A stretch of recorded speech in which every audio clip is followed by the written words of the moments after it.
What's going on, everybody? My name is DJ Mel. This is DJ Honeycomb. And you are listening to the Sound of First podcast, coming to you pre-recorded from Waterloo Records. Rachel, we were here yesterday, but what has happened? Going on? What has happened since yesterday? I decided to get a membership to SiriusXM. Really? You just did? I am an analog, horse and carriage, old-fashioned personality. Like, I've been listening to KMFA for classical. I've been Which listening to, everyone should listen to and support. Shout out Diane Donovan. You were amazing. I am in love with Diane Donovan. Yes. KOP. Okay. KNCT from Colleen, the elevator music. Yeah. Sorry about the burp. KVRX to a certain extent, but that's like midnight hours. That's for students. But I am a regular radio person. And so, with regular radio, they just play the hits all the time. And, something that's on repeat ad nauseum is boring to me. So I want to hear the deep cuts. I want to hear the songs that people don't ever really play. So I was driving a rental and they had SiriusXM and I'm like, man, this is great. That's how they get you. Yeah. That's how they get you. Well, it got me for SiriusXM. Yeah, no, totally, totally.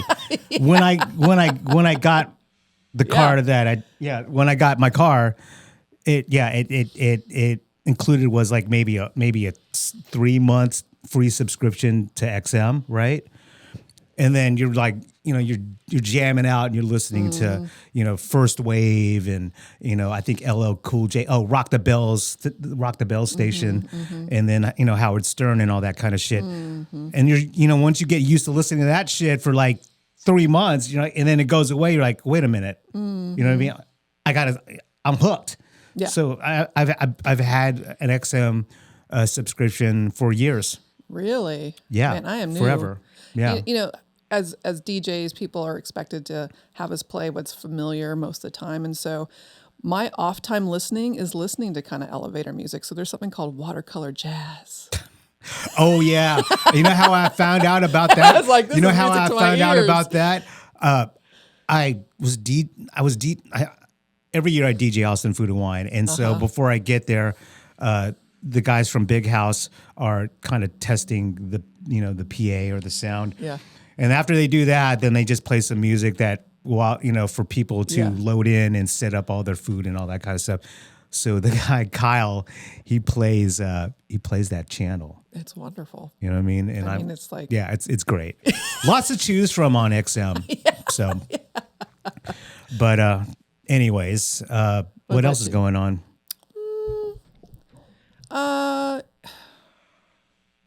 Trying to kind of figure out how to fix my music room so that I actually finish projects. Is your gear even set up in your room? No, it's from the last gig that I had still packed up. No. That's just kind of the life of your instruments. Yeah, I ain't judging because I have, I basically have basically a studio like this in my house. Me too.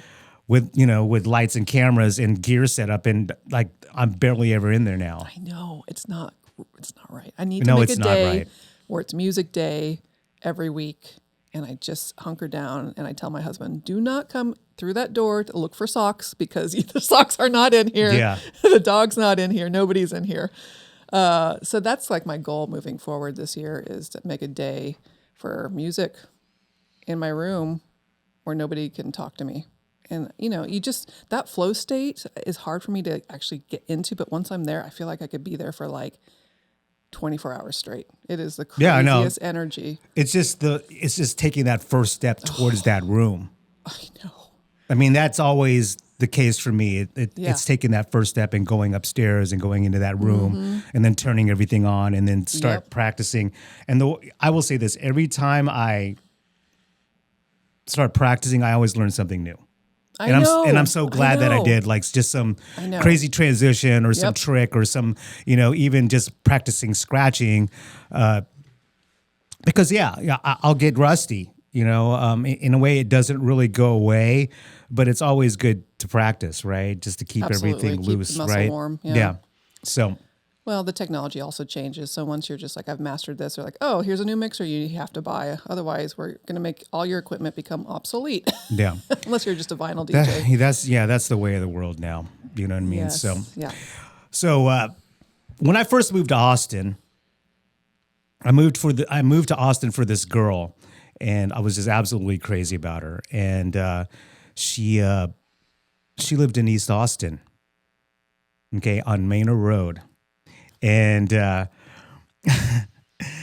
and back then, that part of East Austin on Manor Road was basically Siberia. You know what I mean? Like no one ever went that far out on Manor Road. Now, it's a playground now. You know what I mean? It's just like it's like Disney World or whatever. And back then, in like the early to mid '90s, like it was cool. I had no problem with it, but that was for a lot of people that was considered far, just deep East Austin or whatever. Okay. So, anyways, we lived in this apartment complex called Ancient Oaks. Okay, she lived there. That was her place, but I wound up basically living there, right? And every morning, I would have to take her to work. I was just a nice guy, and I would just drive her to work at GSD&M. Mm-hmm. Shout out to Scott Brewer. Yeah. And I would wake up, and I would get the car warmed up or whatever because it was cold or whatever, and I would see this guy like outside with his dog in the building, like across the parking lot from our building. And I was like, man, I recognize that guy from somewhere. And I didn't really know who he was. I was like, I've seen this guy before. And that was it. And then I would just see him all the time outside or whatever. And then I put two and two together later on. I think that's Brannen Temple. You know what I mean? And then I saw you the other night at ACL Live when you were upstairs, right? With Bob Schneider. I was downstairs doing one of my Rock the Casbah parties, and I'm just fucking around doing a line check. And out of nowhere, this guy materializes. I'm like, what the fuck? Like, where did he come from? You know what I mean? Prince, I have a thing. Yeah, man. So, Just walk in. and he just walks in.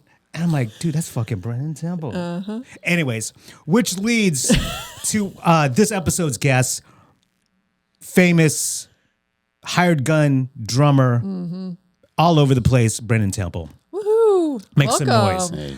So back to the sound check thing, right? I had to ask him, like, did you ever live at Ancient Oaks in the early to mid '90s? He was like, yeah, I think so. And I'm like, okay, there you go. Small fucking world. No, I moved over there, and that was East Side. So I grew up here in Austin, Texas. Yeah.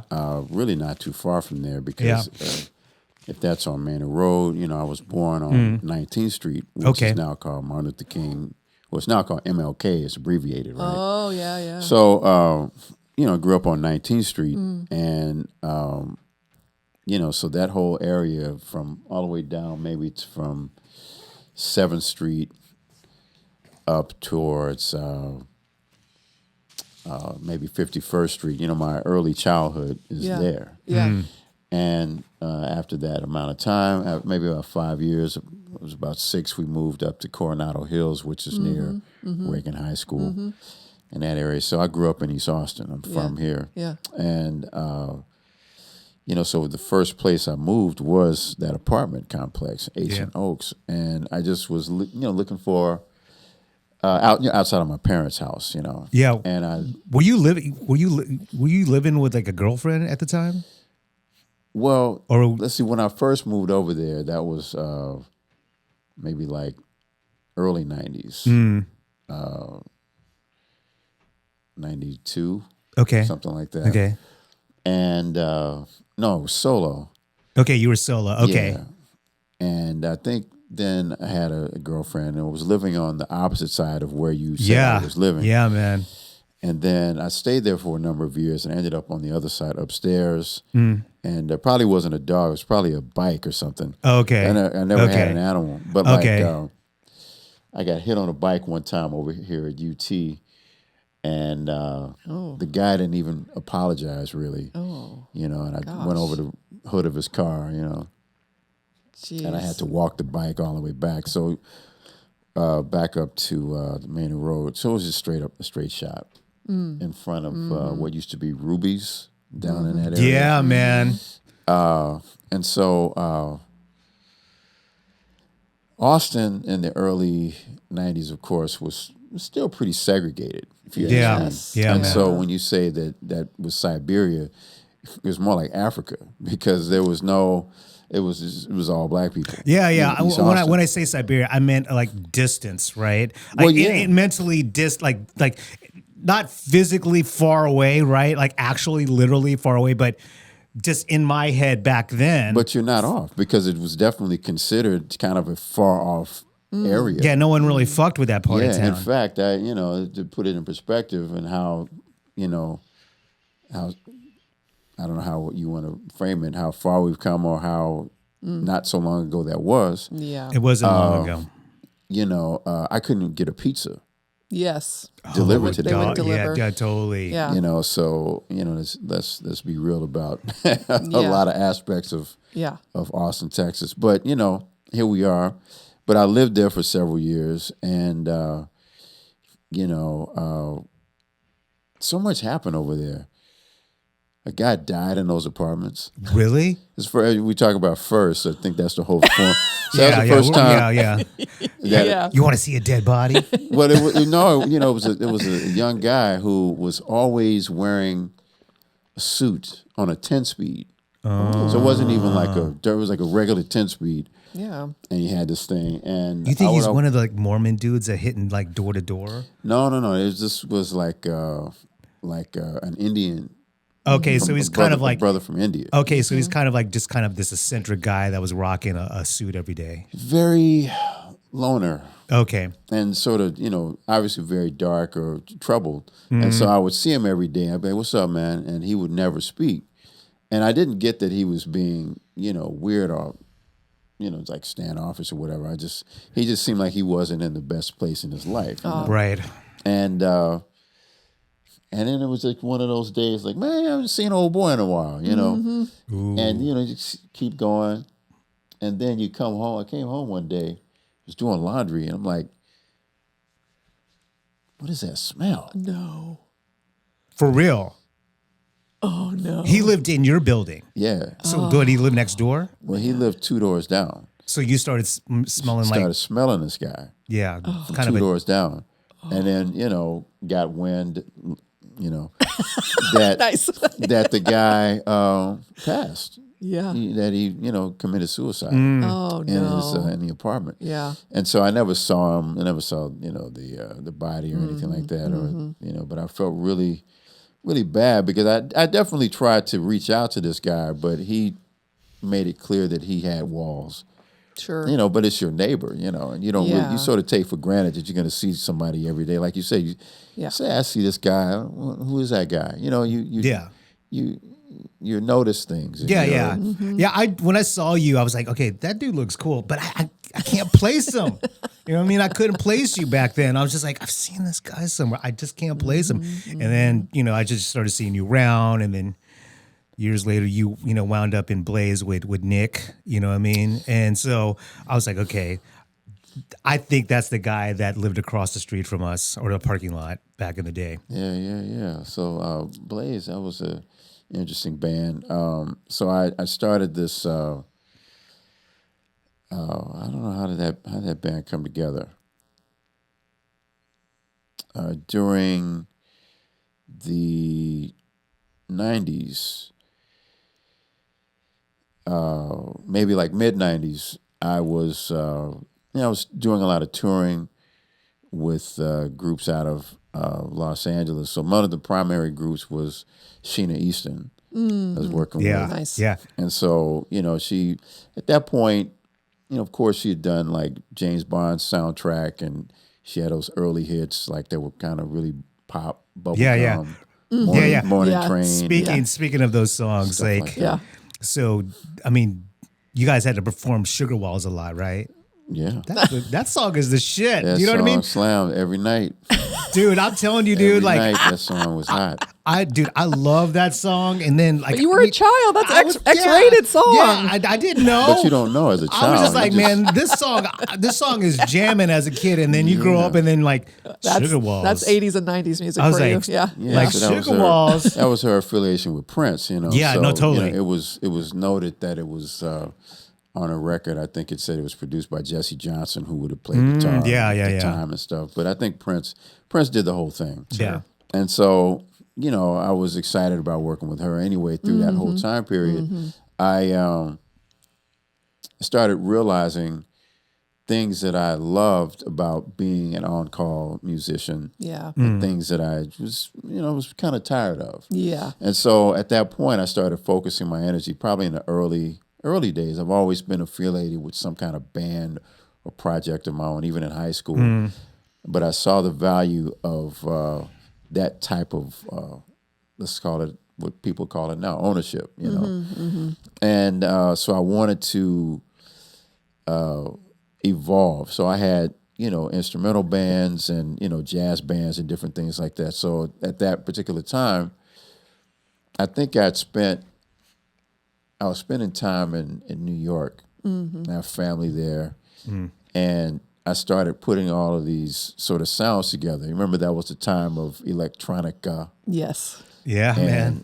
And so, you know, we who were the hip hop artists that you might have been into, like, let's say in like late 90s. Like any hip hop Anyway, artist? yeah.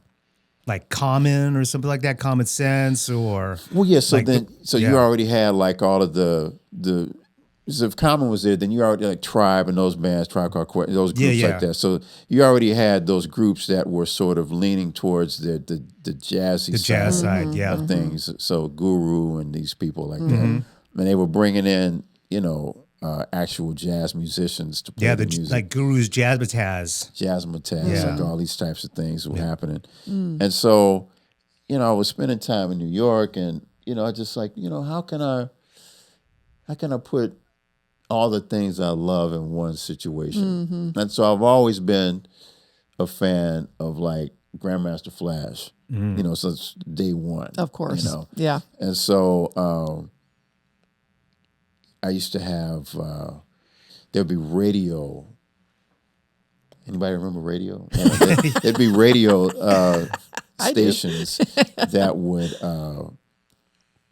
would play. They wouldn't have live scratching so much, but they would have sort of mixed tapes, if you will, of DJs that had sets. I don't even think they were calling them that. You know what I mean? Right. They just had things that they had put together. So as a child, I'm hearing, you know, cutting or mixing, you know, and I'm hearing these things come together, and I'm like, wow, you know, really, that's always been a love, you know. Go-go music, DC. So Wow, that's love. funny you mentioned that. I was listening to Trouble Funk. Yeah, I was listening to Trouble Funk this morning. Right, and so Trouble Funk had an early collaboration, of course, with Grandmaster Flash, Mel. You know, so the DC New York connection was there. Not having family in DC at that point, but definitely in New York. So anytime I go there, you know, I had cousins that were first generation rap. Yeah. You know what I'm saying? Yeah. In that, That's you great. know. Yeah. And they were the products of the fact that there were no music in schools, you know, because they took the funding out That's right. in the 70s. So my cousins were that generation that didn't get school music programs. And so they're the generation of the Sugar Hill Gang when that came in. Yeah. Yeah. You know, the groups before, who was that? Cool Herc. Cool Herc, yeah. You know, and Treacherous 3, whoever might have Oh, been. yeah. Right. Treacherous 3. Who might have been in hip hop. Talking about horoscopes all the time. Yeah. You know, and so that evolved into, you know, Sylvia Robinson and the Sugar Hill Gang label. Yeah. and Oh, that yeah, whole yeah, thing. yeah. And so always loved those tracks because early Curtis Blow was like a band. It was like bands were playing. So anyway, I've always had, you know, this idea about fusion, Yeah. you know, on some level. And so Blaze kind of came about with, you know, having jazz bands, having instrumental bands. And I was like, well, I don't even remember how I saw Nick, how that came about. But anyway, we connected. Yeah, we had Nick on the podcast here a Couple weeks ago. Yeah, a few weeks ago. Yeah. It's, still a dear friend to this day. He's part of my heart, you know what I mean? And so, but anyway, to have him, to ask him to be a part of it and to do it, you know how that came about? I'm going to tell you how it came about. Yeah, tell me.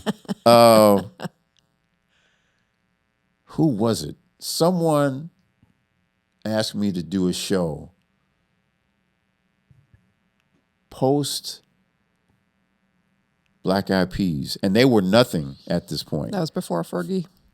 Way before Fergie. Well, will.i.am showed up at this club. You remember 7th Street? What's it called? No, I'm thinking Dallas Gypsy Tea Room. I liked that room in Dallas. I know. Yeah, me that too. room was dope. Yeah, but there was a place on 7th Street. I can't remember the name of it right now, but they used to have an outdoor down in the back venue, huge stage, outdoor kind of thing, amphitheater feel. And then they had a small room on the inside. And so the inside Was it Empanada Parlor on 6? No. It wasn't 6. It was on 7. Red River, sorry. Red River? And Red 7? Is it Red 7? Red 7. Okay. I think that was the Okay. Red 7. Oh, yeah. And so they had a little gig in there. Yeah. So I was like, hey, okay, I want to put you and Dave Palmer, who's a pianist who is from Dallas, lives in L.A., lives out in Ojai now, but, he's worked with Seal and done some movie soundtracks and various things. Great friend, but he used to be in this group called the Earl Harvin Trio. So Earl's a drummer. Big Dallas guy. Yeah. Yeah, Earl's originally from New York, grew up there, but then moved down to be a North Texas 1 o'clock jazz lap band drummer, and had a band together with Fred Hamilton on bass and Dave Palmer on piano. And, Earl and I used to jam together at my parents' house, and I had a kit in the bedroom. Yeah. So Palmer moved to Austin after Earl and those guys would play down here. So it was Palmer, myself, and somebody said, hey, I'm going to introduce you to this DJ. And so that was the band. It was keys, drums, and a DJ. So no bass, no MC, nothing like that. It was just kind of a really free form kind of thing. And we really hit it off. And I'm sitting there playing. I'm like, man, this is pretty cool, actually. So I like this idea about cuts and drums. And this was not an idea that was done a lot. It definitely was not happening in Austin. Yeah, I agree. Definitely not. And it was not really happening in other places so actively. Yeah. And so when that show happened, I remember it was like Guapale, who was like one of the first neo soul, may have been the first name neo soul artist. I know she has like some of the first titles as like maybe the first music video of that genre, something like that, But so she was there, and I heard of Black Eyed Peas, but I didn't know who they were because they didn't have a name really. Oh, wow. But they were big enough to have like kind of a tour with these Bay Area acts that were sort of put together on this bill. And so he's standing there in front of us, and he's mesmerized. He's just like, how are y'all doing? His words were like, how are y'all doing that? I was like, how are we doing what? Will am I saying that to you? Okay. And so we're talking on the break, and I want to say I invited him up to do something. He may have, I can't remember if he did or didn't, but he was really, we had a convo, Yeah, right that's there. funny. How you doing that? Yeah, but because it didn't make sense.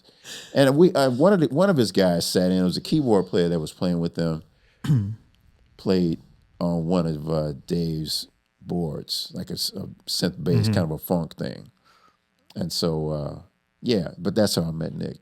That's exactly how I met him. Yeah, Nick's one of my closest friends. Yeah. We talk for hours about everything. But see, but that was that was a first for Austin, you know, to have any totally. sort of collaboration of that sort. Yeah, and when you guys performed, I mean, you guys had a residency at the Elephant Room, right? Sure. Monthly. And you guys would pack it in every week, right? It was crazy. Yeah, man. Yeah, it was How long was a that beautiful going on time. for? Like, how long was Blaze alive? Oh, let's see, in that form, maybe 90. No, well, let's see. I had a band called Hot Butter Rhythm before that, which was like Nice. Yeah, I totally remember them. Yeah, two Yeah. drummers, 2 bass players, 2 keyboardists, Nice. you know. And that band had some successes. And so I would say Blaze maybe started in 2000. I remember Blaze because I moved here in '98. I remember Blaze. I remember going to Elephant Room a lot. Yeah, 2000 Yeah. to maybe 2005. So you guys were Yeah. able to go on the road. I mean, you guys like went to like Europe and stuff like that. Yeah. Just all the Blaze. long conversations I've had with Nick. He was like, "Yo, dude, we'd go to like Europe and we'd be wilding out in these cities and stuff." Like he was like, "Yeah, dude, we were just crazy. We were just doing our thing. We were just wilding out in Europe." I'm like, "Okay." Yeah, that band. I took Blaze to Canada a couple times. Took Blaze to Taiwan. Yeah, Played yeah. I remember Taipei. him saying that. Took Blaze to Germany and Spain. Nice. Yeah, That's fun. Yeah. That's a lot of fun. I'm sure they ate it up when you guys were there. it did. You know, it was a really beautiful exchange because again, there was just not a lot of that happening. You know, where like you might think of if you guys have heard like a Robert Glasper do his project, Yeah. the Black Radio and those types of things. You know, that or even Roy Hargrove, who had his band RH Factor. You know, I'm gonna say this, but RH Factor really didn't start until after Roy came to Austin and sat in with Hot Butter Rhythm. And so, and the first time he did, it was the first time I got thrown in jail. What? We received Band of the Year or Jazz Band or whatever, Austin Music Awards, and we performed with Donnell Robinson, you know, MC Overlord, you know. Yeah, rest in peace. That's right. That's my man. I love. And, you know, we did a 7-minute set or whatever, however much time they give you. Yeah. Get the award, and we were playing that night. And I was coming to load in at the Mercury when it was on 6 behind there. They had that barricaded. And they just begun the barricades a little further out. So this was because- like on a weekend, right? So where they had the barricades or not? Well,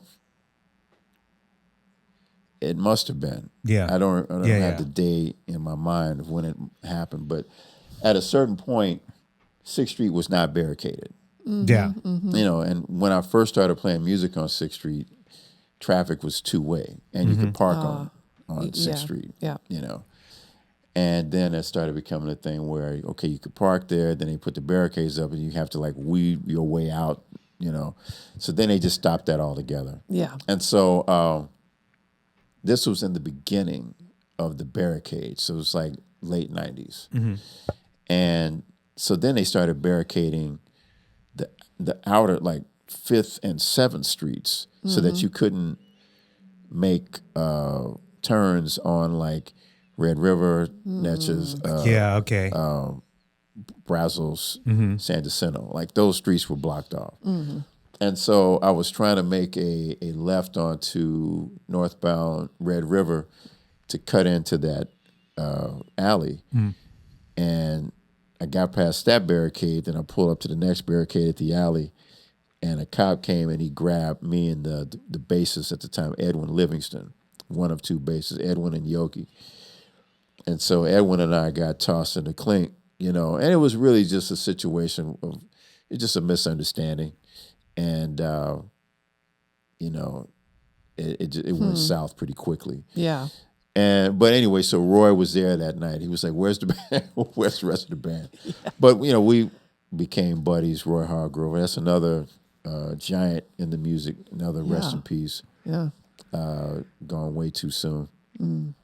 But yeah, a lot of history here, and I'm really grateful to have been in the position that I was in. A lot of it's called a lot of firsts. You know? Yeah. Yeah. I mean, what drew you to drums? Were you playing drums from elementary school age, or did you try other instruments first before you settled on drums and you're like, I love drums? Or what was like your trajectory from that first like interest of playing an instrument? Yeah, you know, I saw a drum set. That was pretty much it. Like a full on drum set, not just a Yeah. snare drum, not just a bass drum. Okay. Orange sparkle. Nice. Clean. In the That's the awesome. front of my church, you know. Oh, okay. And it ended up being a guy that my sister married. Oh, okay. And so he became my brother-in-law, which was interesting. And I actually got those orange drums. Nice.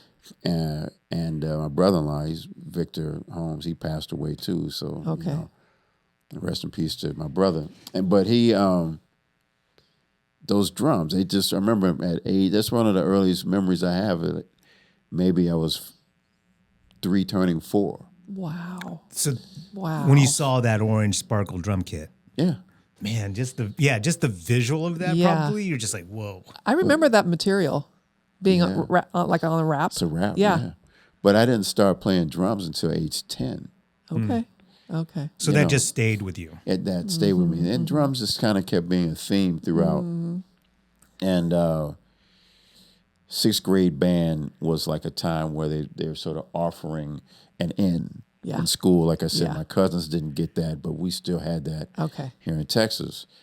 And so, I signed up. And they had these sign-up sheets, and it was like, okay, you got to pick 3 instruments. Yeah. Oh, I did that too. You know?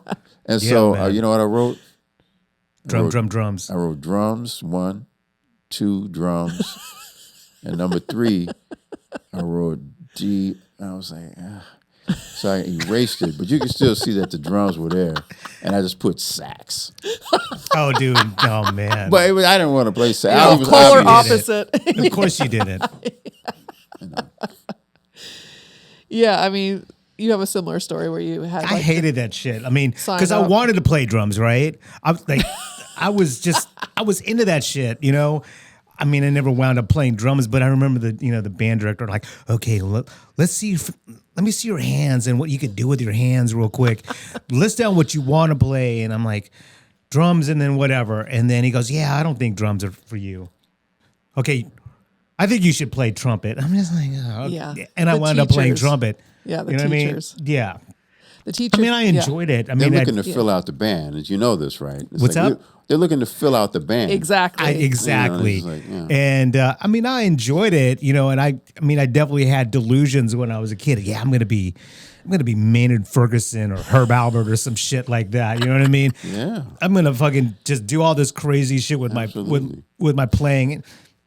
It never went anywhere. I mean, I enjoyed the time that I played. I was in band, but But you know, so I was a drummer in band, and I didn't but I wanted to play the oboe because I saw on the projector they would roll in the projector with the film, and they're like, these are all the instruments you can choose. Pick one and put it on a piece of paper. At the very end, I saw a man sitting cross-legged on the ground and in a basket. He played this long, downward-facing looking flute, and up came a cobra. And I was like, I want to control snakes. Yeah, I'm gonna pick the cobra.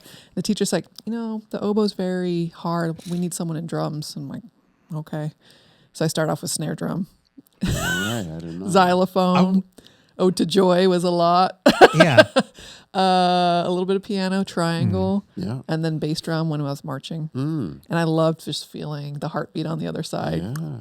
But the teachers placed you where they had the agenda. They were just entertaining I you. never thought of it that way until you mentioned it, Brendan. Yeah. I mean, But yeah, back to the snakes and oboe shit. Do you think a fucking cobra is actually mesmerized by or is he just sitting there going, man, I want to kill this motherfucker? You know what I mean? They seem make it messy. stop. You know, Yeah, it's make just- that horn stop. like, Like, I'm just I gonna am- spray venom into his eyes. You know what I mean? Like, You know, I It's a wonder. thing. It's I a thing. wonder because snake charmer. You know, when you think about what sound is, I mean, it's really just vibration. Yeah. So maybe there is some sort of connection between that particular tone Right. which those instruments are double reed. Yeah. Where the sax is like just one reed, like Yeah. the the wood that's there's a mouth Yeah. Right. that goes in the mouthpiece. The double reed, it vibrates in a different way, and so quite possibly, I mean, you're right. I mean, you could be right. I mean, I have no idea. I gotta do some research after this. yeah. I mean, you see mad videos on social media of a dude playing a saxophone in a pasture, and then all these cows just that's right. they start walking towards the sax player.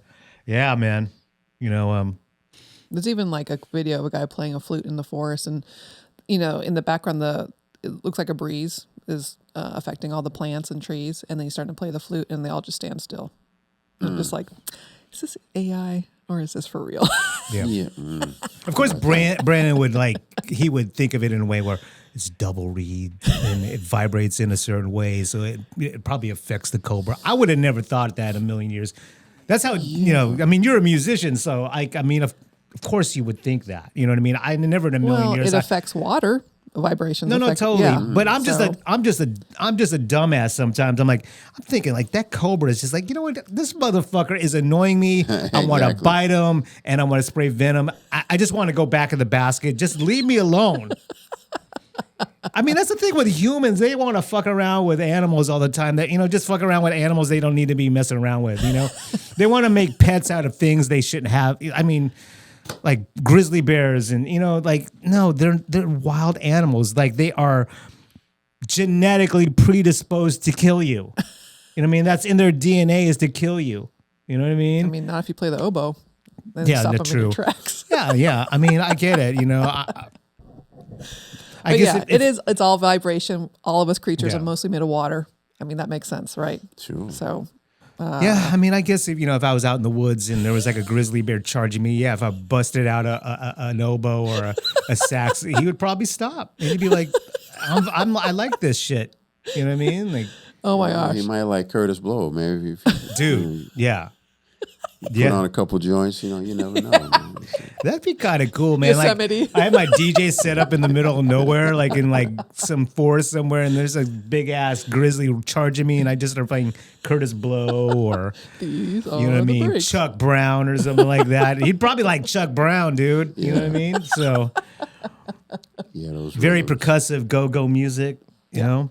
That's all good stuff. Yeah. Yeah, man. Yeah, I love percussive tracks. In fact, I'm drawn to them, and then secondly would be bass lines. So I think it's like the baritone of vibration, Yeah. and then going up. But yeah, I always wanted to play the sax, and then I tried my friend's sax, and I was like, man, I don't have the lungs for this. This is impossible. Yeah, I'll just stick to drumming. That's the thing in band. Thankfully, again, I guess we're all from an era and a region where music and the idea of exploration, is given to us. Whether that's a school program or whatever. Right. So that's a really cool thing. But yeah, I tried other instruments. Tuba. I could get a sound on one actually. But other instruments were more personal, like a saxophone. It's like you have to wet the reed. Yeah. Yeah. And so I'm not borrowing somebody else's No. saxophone. No, for that. you So know, not no, as no. a Yeah. young person. So I trumpets and different things like that, mouthpieces, kind of easy to clean out and so to try. Mm-hmm. So I tried those, sounds to see if I could make anything on those. So trumpet was kind of difficult actually for me Oh gosh. Yeah, because I can it's a imagine. smaller. Yeah. Yeah, the air cup string. in the mouthpieces, like, I mean, there's varying depths, like 5C, 7C, whatever. Yeah. You could select the depth or whatever. Like you were mentioning tuba, like the depth of that Oh, the mouthpiece. cup is huge. Yeah, it's massive. Yeah. So- So I was able to get sound. I was thinking I was going to do it. I was like, I could actually do this until I got lightheaded. I Yeah. know. Yeah. That Imagine. I happens. didn't realize. Imagine that. You have Brannen to also Temple. breathe. You can't Yeah. just blow. Do you still have that orange setup, the orange sparkle setup somewhere in your world? I have the snare drum from that actually. Oh, okay. And my nephew has the rest of the drums. Oh, in, nice. In the D.C. area. He's living in Alexandria. Okay. Mm-hmm. And so he actually plays bass. So they're like some musical musicians in my family. My sister played violin, and I had another sister that played flute, and my older sister. Like they all had piano lessons, but for whatever reason, I was not made to play piano, which I wish I would have been. I wish that would have been a part of my development. But, you know, I did have other community band projects and stuff. So Rosewood, which was, you know, here on the east side as well. Like I said, I grew up over there. And so they used to have the, like the Yellow Jackets. So they have the Yellow Jacket band. They had football team, basketball, and, you know, all sorts of activities and different things like that. So so I came up playing there and in church, and then, you know, and in churches, it's different than like where cats come up playing in church now, because it's more like when the 2000s hit, I feel like church was like a gig. Yes, Yeah, it man. is. You know, where like, you know, people are going in. And so the idea of the choir, I forget if it was John P. Key, who was he's a minister and a minister of music, you know, great singer, songwriter. I forget if who was one of the early people to put together a smaller combo and sort of abandon the idea of the large choir. So there was always the mass tabernacle choir in Baptist churches or Church of God in Christ, and these types of black Southern Baptists or Baptist churches and things like that. And so at one point, the idea was a smaller ensemble of almost kind of star singers, you know, and so you sort of trimmed the section of people that were just filling sound. Yeah. And then you could sort of make it like almost in the vein of a Diana Ross and the Supremes or Temptations or those types of groups where, well, yes, they did come out of gospel, the quartet sound, where there's a singer and three other guys singing behind them with just guitar, that sort of thing. But when I came up, it was like gospel choirs. Yes. And so a drum set was not the focus. Like, sure. I was just there because the church loved me. You know what I mean? It was not like, it wasn't like now you see gospel and it's really based on the musicians. It's really based on it's based on the prowess even of the singer. Yeah. The prowess of the command that they have as a front, so like an artist. Right. And so that's a new concept, you know. But you know, so when I grew up, I was in the mix. Yes. You know. Yeah, yeah. And but it still gave me an idea on how to be a part of the bigger picture. Yeah. You know, and not necessarily have to be this superstar or this person who was a front voice. Yeah, you weren't like a front-facing person. Yeah, you were in the back. Supportive role. Yeah, it's balanced. Yeah, and so music, now a lot of musicians come from a different generation where there's more emphasis on less on the ensemble, more on the individual. Yes, there is. So then you see more individuals playing together. Yeah. And that's interesting to me. It is. You know. Do you think it's just kind of like what's happening in this moment in time and then things will start to shift again? Or do you think things are becoming so idiosyncratic? That's I don't know. You know, I mean, generally movies, music, all just like microcosms of society. You know, how they say horror movies are always political. And how, you know what I'm saying? Oh, yes. and in music, you know, if you start breaking it down, like the major hip hop artists now, like whoever the top rappers are now, it's like there's so many of the bigger names are so anti-conscious musicians. Like they're not given the platforms to be conscious musicians. But like in the 90s, you had the KRS-One, you had the Brand Nubians, you had you see what I'm saying? Yeah, you had like X-Clan, and you know what I mean? Like Public Enemy, you had these groups like that were really gearing, and Queen Latifah, you know, they were trying to bring forth a message where now, like I don't know if you mentioned, was that in the, when you're talking on the show or pre-show, but you mentioned AI and not knowing what you were looking at exactly. Yeah. And so music is very much the same. You know, it's like, well, what are we looking at exactly? Because I ain't feeling it, you know, or is this what I really want my kids to be listening to? Right. You know, and so will it go back?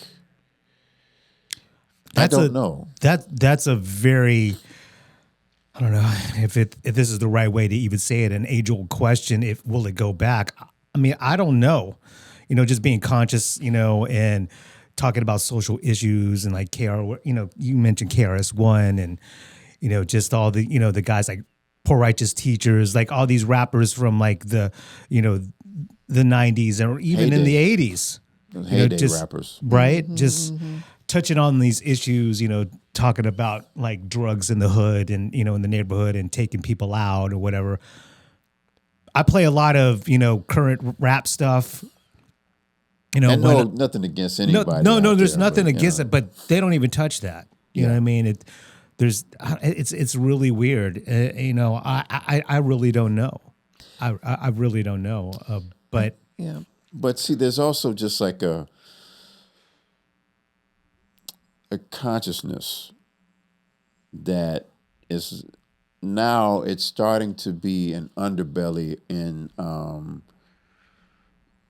social media reels where you're seeing people who are kind of like starting to dig up things about you know, Anunnaki and the this and the that. You know, they're bringing up all of these other things that are way less mainstream, things that we were not taught in school.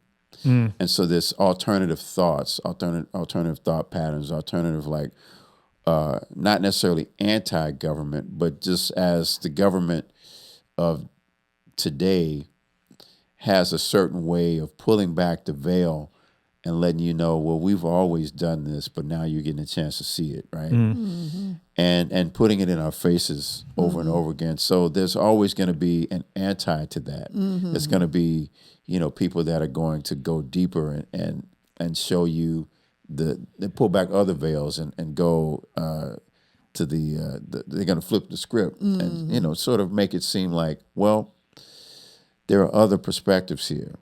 And it's up to us as a society to figure out where we align ourselves. So in music, I think it's pretty much the same. I think musicians have to sort of make that choice as well. Exactly. Well, that's the dilemma, right? You could speak out, right? Especially if you are in a space where you're being, you know, you have an agent, you know, you have a manager, you're playing a lot of bigger shows, right, that are probably produced or underwritten by corporations, right? So when you start speaking out, there's kind of like a risk, right? Yeah, absolutely. If you're speaking out on current events and you're open about it and you're passionate about it, you could mess up your livelihood, right? The views of you know, they don't reflect necessarily the views of those that are backing you, you know. Yeah. And there's a lot there. So that's why in the 90s, you know, that's what was great about the independent artists is that you could really express yourself and you can expose your truth, you know, and you can put your thing, and it was all on you, all on the line, all on the table. And so there's beauty in that. But I think as we moved away from self-produced things where really the only way to get that product was hard CD, where now there's the streaming and stuff like that. So now we're back to an oligarch of, if you will, who has sort of taken over, you know, Spotify or whomever, you know, these platforms are. They're not paying me any money, so I'm not going to start mentioning any names. But, and so who knows how things are getting farmed to the masses, how the algorithms are getting pushed and promoted or prompted or fed. True. Based on, our usage on our devices, Right. and how these things are sort of manipulated as data. Yeah. So I don't know. Yeah, I think you never know. I mean, it's some of the conscious stuff and the stuff that maybe you should be listening to could be intentionally it's being buried, and you don't know. Or you know what I could mean? be getting it, but now you're getting things that are maybe you could deem as really outlandish. Yeah. So it's like, well, where's the pendulum exactly? Like, what is the middle? Like, Right. what are the truths? Like, where are we? Who am I? I think it's always a part of the journey of self, and like trying to like gain knowledge. Yeah. You got to stay curious, because if you kill curiosity, then you're depending on the analog, or not the analog, the algorithm. And the algorithm just wants to control a little bit more of your time. Sure. And the idea is that we don't have something that's our master, and deeming what we do in our time 25 hours a day, It's one of the worst things. It's we got to stay curious. We got to do things that are not online. Notifications. I have all this turned off. Yeah. Yeah, I mean, it's on you to make that decision where, okay, do I let the algo kind of dictate what I listen to and what I'm into, not just with music, but with everything else? Or are you going to maybe disconnect and really just kind of dig, right? The thing about like really young folks now, which is really interesting, is that they're trying to disconnect. They're into records. They're buying physical copies of music. They're buying CDs. They're buying film cameras. They're like, okay, you know what? I don't want to be digital. You know what I mean? I really want to dig deeper and what have you. And I think it's on you whether or not you want to go beyond what's being fed to you. But You know what are I mean? these the masses, or are these just individuals that are? It's hard to say, right? It's hard to tell. I say it's really just this individualistic I agree. approach, But my daughter is a 15-year-old high school student, and her playlist is actually pretty vast, and cool, and most of the things that she's interested in, are it's like band oriented, like actual musicians playing. That's Instruments, yeah, and maybe that comes sure. from having a dad. That totally comes Yeah. from you. That's the goal. I always say that with like parents that are on this. It's very on this valuable. podcast. I mean, that is Extremely valuable. That is the goal, right? You don't want to have. I mean, granted, yeah, of course, you want to have a kid that's a good person. You want a fully formed, functional human being. That's the goal. To raising and like this is coming from an outside. I don't have kids. I probably will never have kids, but if I were to have a kid, I want my kid to have great taste in music. Sure. And that's all subjective, but that's the goal. Hey, that is the goal. It bridges the gap. Creativity, expression in creativity bridges the gap to the pragmatic move. So that's a well-rounded human being. Exactly. And when they cut the arts, you're giving a hiccup in that brain to kind of like maybe run a little bit in a way that maybe not be as streamlined or as clever or as quick, because you don't have the arts in schools, you don't have the arts taught in the house, you don't have the arts expressed within the friend group. Who knows? Yeah. That's art is very important. Just such a unique to the human experience form. I mean, as far as we know, I mean, we don't know if birds create art. I mean, we don't know this. You know what I mean? But we do know that humans, have, dance, we have music, we have visual art, we have digital art, we have, all the various ways of expression. Yeah. And it's said that, if love is like a language. And then, music is that too. And these languages are, let's call them like God languages. It's energy that is of purity, and so I'm sort of paraphrasing, but, it's something that I'd like to kind of say I hang my hat on, not only because of what I do as a career or how I've spent my life developing sense of self, but I also seem to benefit from the receiving. Just like I was sitting there when you were sound checking that day, and I came up and told you, I was just like, because you were cutting and doing some I was different things, scratching, and I was just like, man, that's my shit right there, because that's exactly, because it's not only is it nostalgic and it sort of brings me back to when I was a child. You say that you're not a musician, but in fact, it is rhythm like a drum. Yeah, it's very percussive. It's percussive. And so there are many elements that really speak to me just on a visceral level, on an intellectual level, and on a mental, emotional level. So, I'm still a child of music and a child of this idea that music is here for healing. It is. Even if it's something that's just some whatever, you know what I mean? Yeah. I don't have to like it for it to be a valid movement for healing. So when I said that thing earlier about hip hop now, maybe, I should sort of temper my words, or at least clarify that,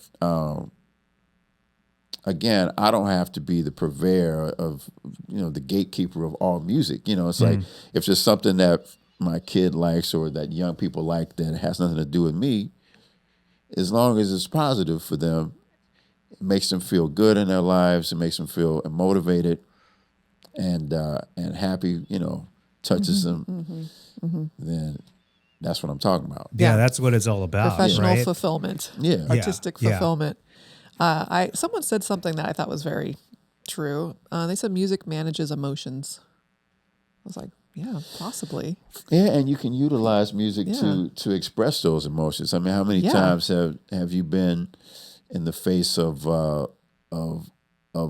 and the only thing that could really get that energy out was a song, a specific thing, or sadness, or joy. All of them. Yeah. Yeah. And it just and it's in the rhythm, it's in the harmony. Yeah. Yes. Yeah. There are lots of records that I've listened to when I've been bummed out and there are no words in it, like just John Coltrane tracks. You know what I mean? Where you're just sitting there and it's not no words. It's just the way he's playing, just the notes. It just, I don't know. Maybe it's healing. Maybe it's helping you be sad, right? But yeah, I always find that amazing to have music bring out emotions in you, and they have no words. Resonance. And so that is a way that really just keeps us grounded. Keeps us human in a way, and connected to our own path. I mean, we have our own beacon, that makes us know what we need when we need it, and when we really listen to that, And like you said, it might be something with no words, something with words, whatever it is. It's like, yeah. Yeah. And sometimes we don't even know we need it until, you hear it playing, and then you're like, yeah. What is that thing that was really popular back in the day where it's this little contraption, right?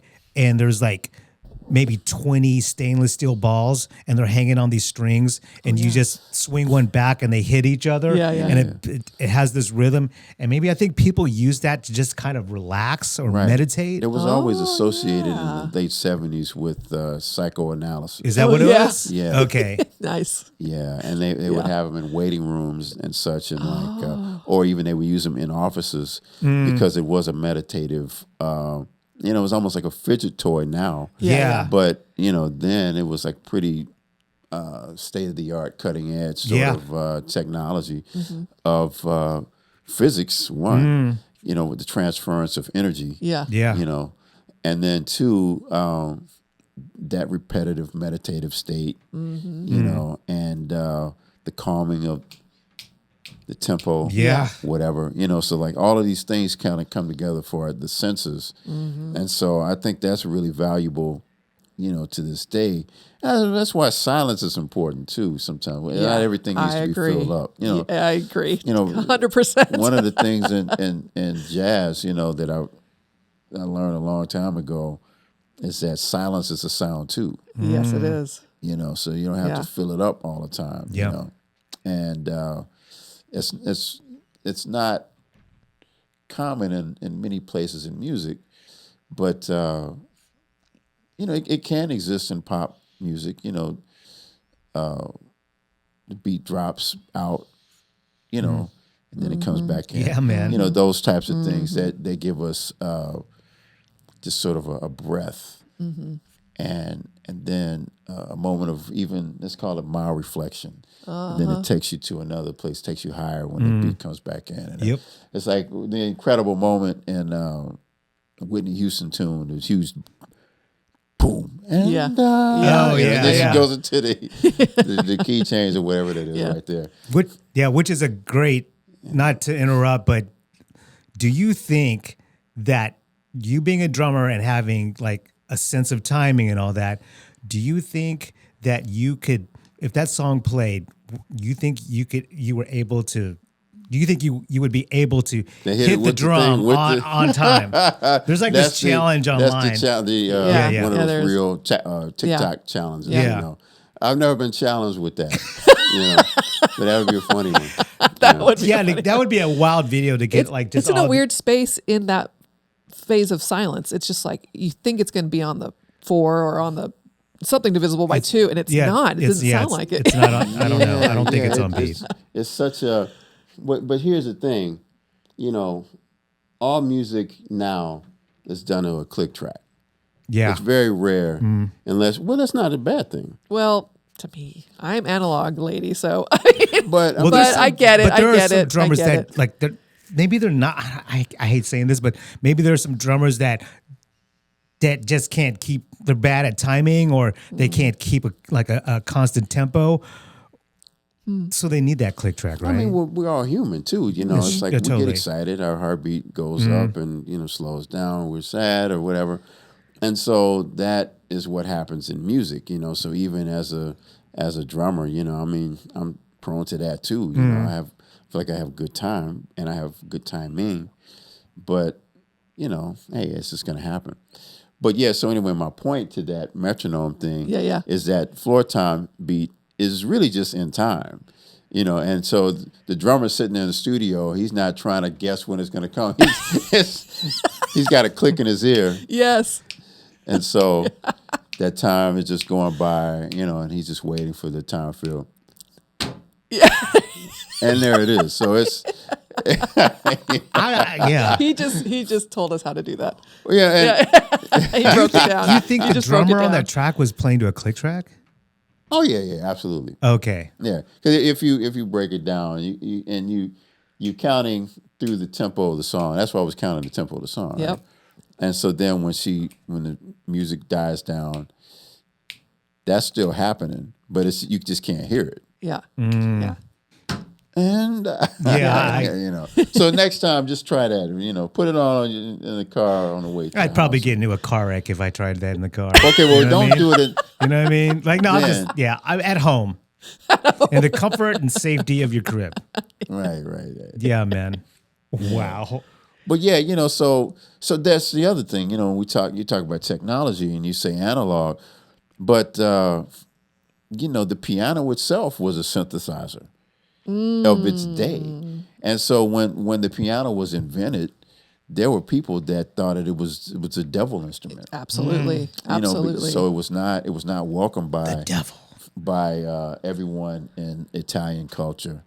Do you remember, or do you know of the first piano rendition? What did that instrument look like? Was that the harpsichord first, or was that a type of like very vibrational sounding, like? Yeah, there were stringed instruments of various sorts. jawbone instruments. Of course, the drum is the first. The voice is the first, and then the drum is next, or any sort of idea of percussive nature. And so, but yeah, I totally get that. They're just like, what is this? Does not need to be in this, court, King's Court. He's not paying for this. And so when we talk about, like there was that discussion of people being afraid of AI and in music, and especially how can you tell if this track was done this way or that way, and it's really interesting. I've been a part of some sessions lately where it's just all of us playing, and then somewhere the demo was like an AI demo, and it was like, you start breaking those tracks, and if there's like a multi-track and you can put them in, it's like, I don't even know, that's not even a real instrument. Like, what is that? It's just a sound, like a noise. Yeah. And the guy, the session, I can't remember the guy, the session I was on, but it was his voice, because he sampled, sort of like his voice, so the demo could do that. But he was like, it got to the bridge, and he's like, I can't hit that high. Like, that's all AI. Like, AI took his voice and made the song with the template of an Adele song, which meant that, the bridge was going to go here, and then the last verse was going to drop out halfway. Like every Adele song. Yeah. And then it was going to come, that beat was going to come back in Yeah. and do a thing. And now we're at the last chorus, and we're feeling good, And so, but these are just tools. Yeah. We'll have to let them rule us. I mean, this microphone is just a tool. Yeah. The cameras, the tables, there's just all tools. The drum machine is a tool. Yeah. A metronome just helps to keep, it's like a clock. If we today decided, okay, we're not going to use watches anymore, we'd still know when it's daylight and nighttime. Right. We'd still be able to figure out where the shadow fell, and we'd find some increment of way to notify each other of what those time increments were. You know what I mean? So it's just tools. That's all I'm saying. Yeah. It's like AI is just nothing but a tool to me. So you don't think it's like this existential threat? I don't think so. I personally don't think so. I mean, we're always going to need drummers. We're always going to need sax players. We're always going to need this and that. We're always going to need a DJ that can mix and scratch and juggle and do all these things. Yeah, you can maybe teach a computer how to do that, or like AI can maybe learn, but there's just this human aspect to it. I don't think an AI generated thing could ever duplicate or replicate. It'd be interesting to see what you guys do, like an AI DJ read a crowd. You know what I mean? It's like that. I don't know, man. I don't know if that's possible. I don't think so. Unless you're really specific on what you as the, let's call it the programmer or the brain behind the brain are trying to initiate or have on an agenda. Otherwise, because sometimes as a DJ, you're speaking to just a few people, dude, that are going to get the crowd hype. Yeah. You know what I'm saying? Yeah, one of my favorite things is when the crowd's kind of you know what I mean? There's people kind of into it, but there's that one person that's in the crowd that's into it. I'm just like, okay, I'm focusing on that one person. Screw everyone else. Yep. I'm just going to play this. He's been dancing to all this stuff. I kind of know, okay, I know what I need to do. Right. Right. Yeah. If it's like some AI generated thing, they're not focusing. I mean, one, they don't even see, they can't see, right? they It's like a can't. Waymo. Yeah. You Oh know, yeah, it's some like- Waymo ass DJ. You know what I Like, mean? what are you gonna do? You know. But yeah, I've always enjoyed that where, okay, I'm playing all this, late 70s, early 80s synth funk type stuff. And there's that one person that's really into it, right? So I'm just going to continue to play George Duke and shit like that. You know what I mean? And lean in on that and, and play Patrice Rushen and Midnight Star or whatever. And like, okay, and no one else is really into it, but this one person is. He's having the time of his life, and I'm just going to stay there. Yeah, some people need to be inspired. And so if they see that person moving and they're having more joy as the hours go by, I mean, people gravitate to That's that. my point. It's infectious, you know. It's all energy. Yeah. Like sometimes you just need one person to holler to get the party going. One Yeah. person Right. to move the body. Yeah, one person And start dancing. And so it's the same thing in playing. See, a lot of, jazz is interesting because Louis Armstrong is still one of the greatest musicians of the last 100 years. And although he might, to some, might not be considered a modern era musician, he's definitely, if nothing else, the reason and the prototype for why we have is what we have. Yeah. In a lot of ways. Yeah. And the music that he put together was something that was really going to be internalized over a span of emotions. And so you kind of can't fake emotions. You know what I mean? No. I mean, you can pretend that but things that give you goosebumps, and that changes from person to person. Yeah. I was told one time, like, there's just certain things you can't fake. Like you can't fake being born. You can fake your death. You can't fake birth, right? True. You can't fake goosebumps. Yeah. There's no way to fake goosebumps. Yeah. And you can't fake your own beacon, your own self, your own knowledge of like what you know for you. And you can go against it, but you still know. Yeah. Yeah. And so that goes back to the whole AI and we know the mind can play tricks, but the soul can't be played. The soul can't be played. And so the more we go inward to the soul, then the more we know how we are connected to one another, to this existence, to this realm or whatever and beyond or whatever you want to say or believe. But I'm just going back to the idea about music. Yeah. Yeah. Yeah. I mean, I like telling this story. I think 2018, 2017, I played a festival in New Orleans. And during that festival, there was just a lot of electronic music, EDM dance music being played at this festival, right? Which is fine, right? And I was part of that as well. But my favorite part of that trip was going to Jazz Preservation Hall. Oh, yeah. Okay. And I went there. It's a small room, right? Uh-huh. I sat on the floor right in front of these guys. Maybe 5 guys, maybe? Yeah. OGs.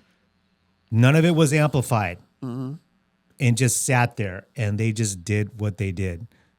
And I started crying because it just hit me. Yeah. You know what I mean? Like after listening to a bunch of dance music that was, generated by a computer all weekend long, and then going into this room where you see these OGs playing, you know what I mean? It just hit me in a certain way where I just started tearing up. Yeah, man. Yeah, it's that genuine expression, just coming, just pure. That pure energy, pure emotion.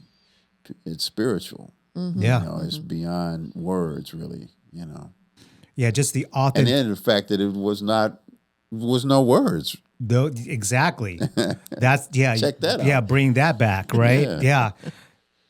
Yeah, it hit me. You know what I mean? I don't know. I don't know if I was looking down and I just started crying or whatever. I just remember it just hit me. Yeah. I wasn't, I didn't walk in there with any intentions to feel any type of way. I just sat there and they just started playing and then boom. Just tears.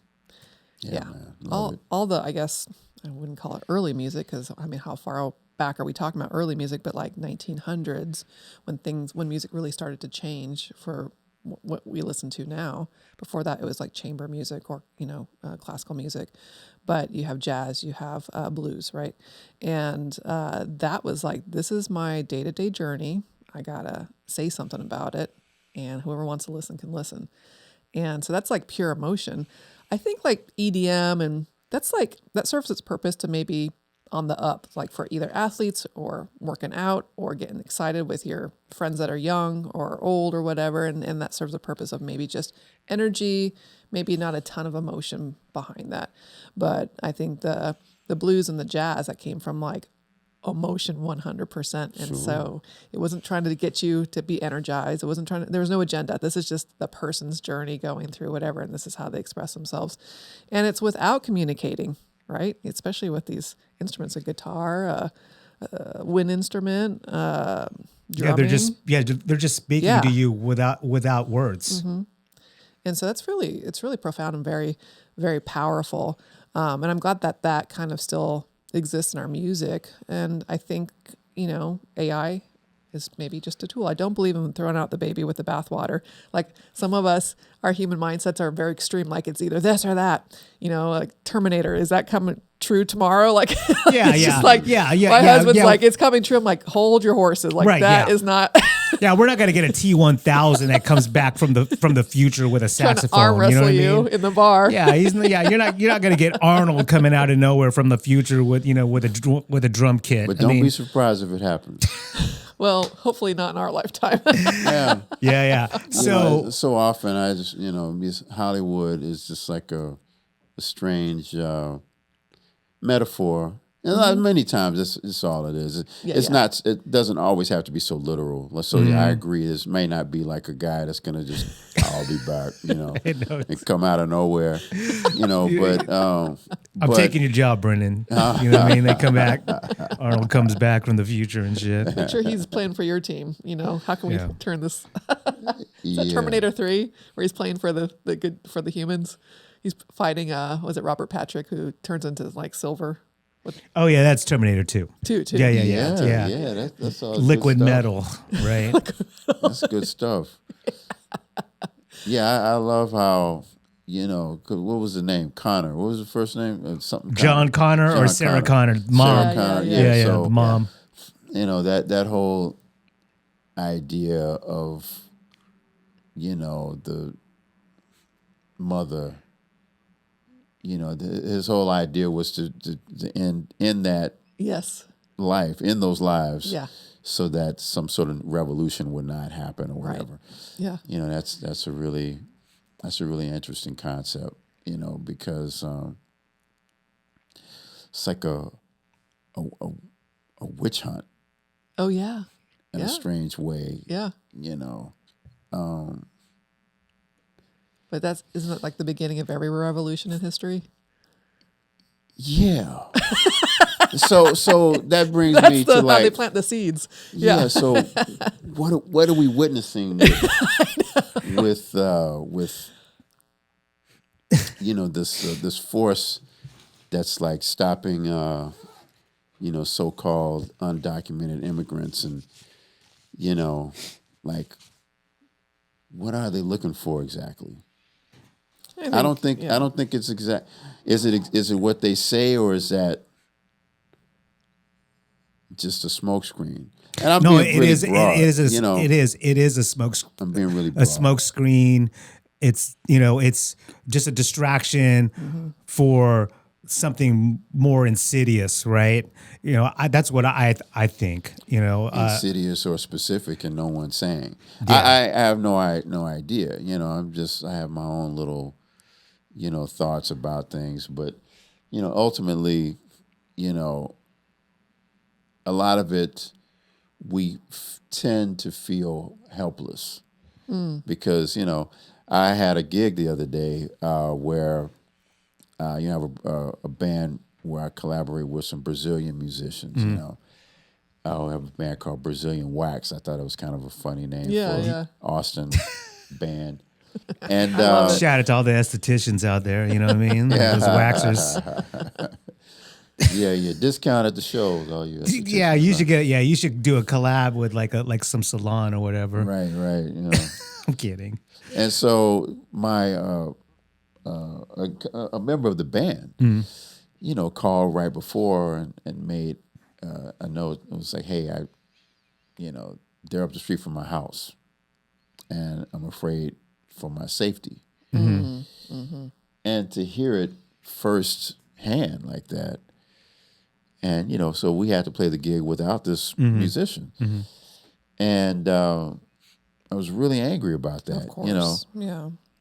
And you again, you feel helpless, but I always feel like the spirit or the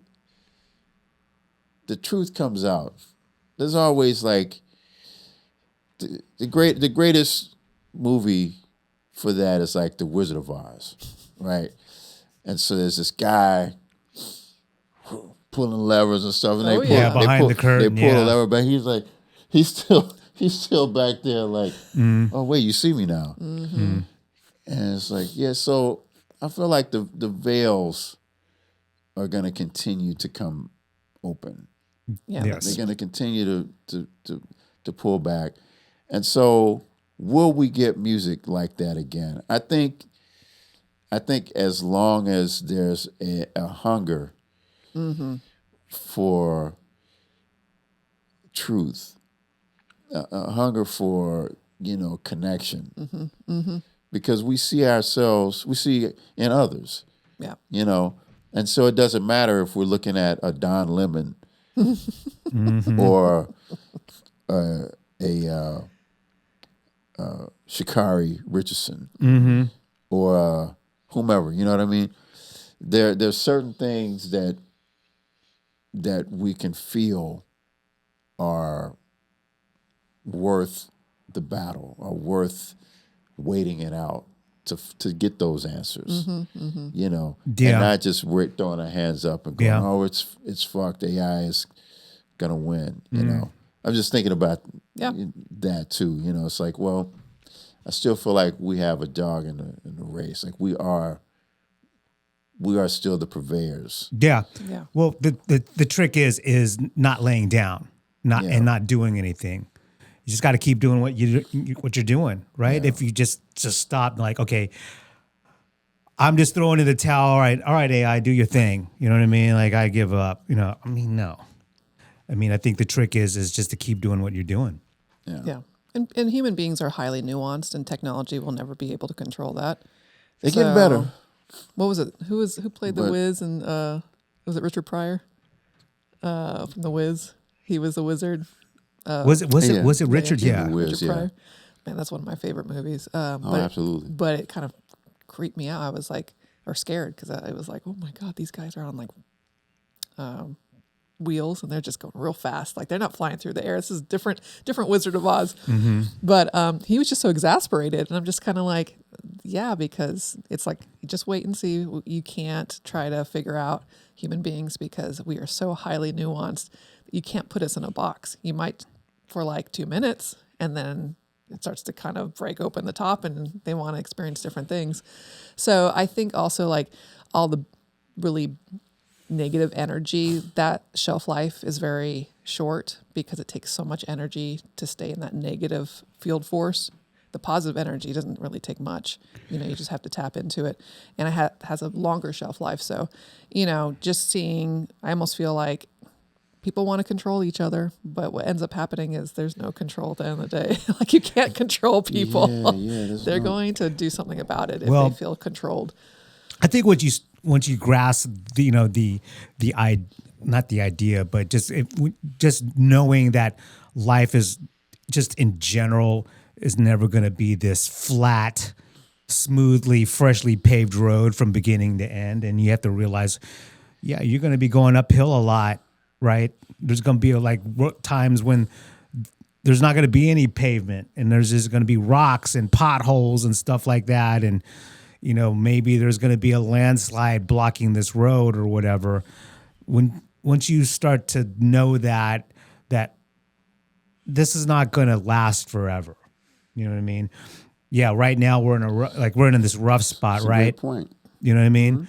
Lots of potholes. It's just bad. It's bad right now, but there will come, you know, sooner than later. It won't be perfect, right? But it'll be a lot better, or it'll look like Lamar.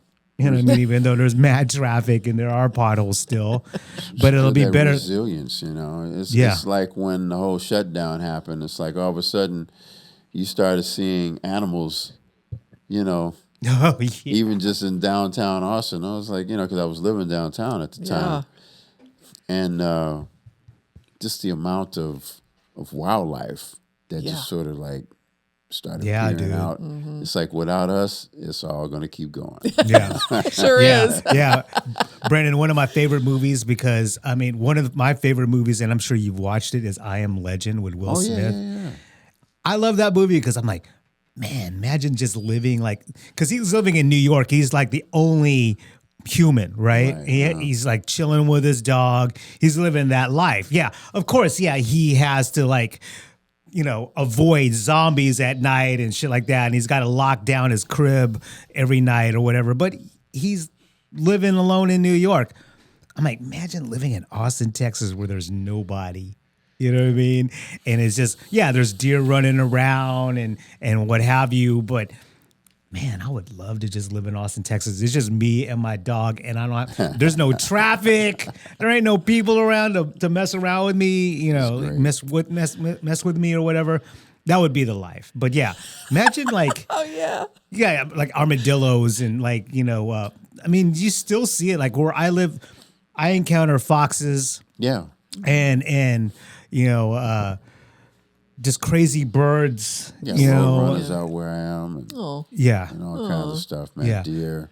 But imagine if we were all locked down again, you would see like deer like in your yard or whatever, and you know, they'd be crossing Lamar, you know.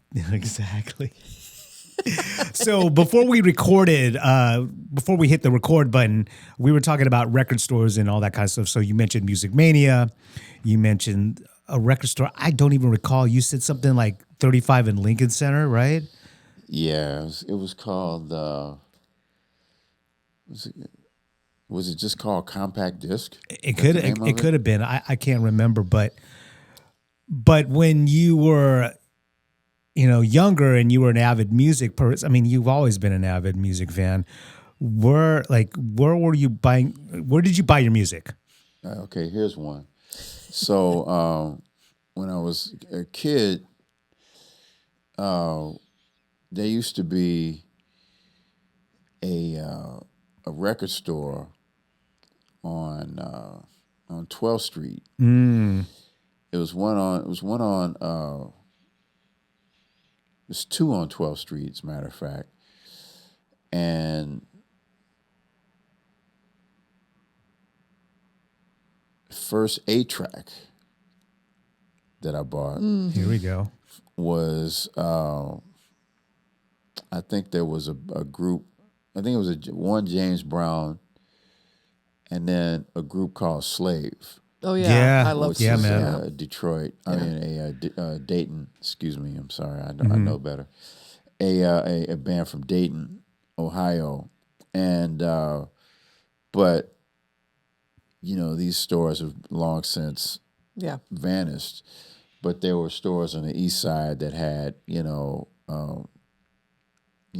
black music and black owned shops, you know, and you know, stuff that was just on the black radio stations of the time, you know, in the 70s. And so that might have been an early. I didn't buy that with my own money. Yeah. You did not? Or you did? Mom and pop helped, like, chipped in. Yeah, my dad got that for me. Yeah. Nice. So, How old were you? Do you remember? that was probably 1977. Okay. Okay. Somewhere around in there. I'm trying to think of when Snapshot came out. That was the name of one of the songs. Yeah. Showtime, I think was the name of the record. But I've always been like into like funk music. My dad was a huge James Brown guy. And we took my sister to Denton, North Texas State. We were dropping her off one semester. And Austin didn't really have black radio stations at that time.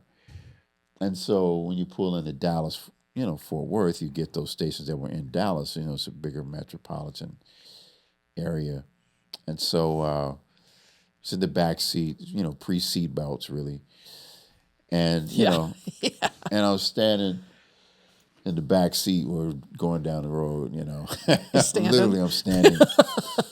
and one of my favorite places to be in the car would be on the back window because that's where they put the stereo speakers. Yeah. And so the trunk is the sub. Yeah. The whole, that whole cavernous, It's like an enclosure, right? That whole cavernous enclosure. So if you laid as a child, you could lay on the space between the window and the headrest, like here, right? Yeah. And so that was my favorite place to be in the car. But at this particular time, I was kind of sitting or standing or kind of going back and forth.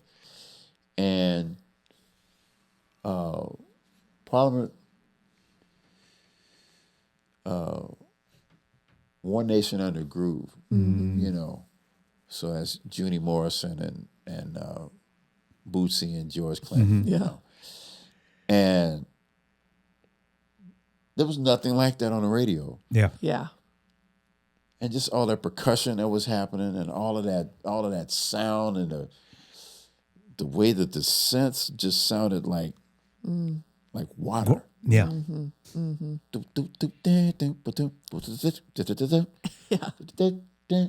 Just these weird spacey rhythms and just groove. I lost my mind. I remember like spinning like just on my back. It was before breaking, but I'm like in the seat of the back seat, just like, what am I listening to? Like, this is just mind-blowing music to me. And there were always these moments that sort of spoke to me in terms of like, yes, come on, Yeah. this is where you belong. core memories. Yeah, so that drum set, that orange kit, I was always a fan of the Jackson 5. Yeah. We had we used to take trips to New York from Austin in the car. Wow. And so, yeah, that's how it was. yeah. And, grandmother just make a shoebox full of fried chicken. Yeah. And we go up. And my sisters couldn't wait for me to go to sleep so they could just hide the Jackson 5. They just want to chuck that out the window. I'm tired of listening to that Michael Jackson, But anytime I was awake, that's what had to be playing. Yeah. The 5. I used to call him the 5. Yeah. Oh, yeah. Play the 5. Nice.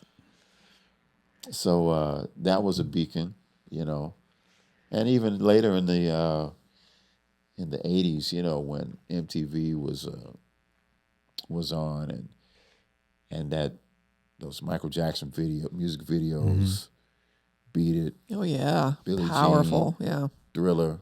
Oh, yeah. Like just like you couldn't wait until Thriller was going to be on. I know. Like the world premiere. Was that on HBO?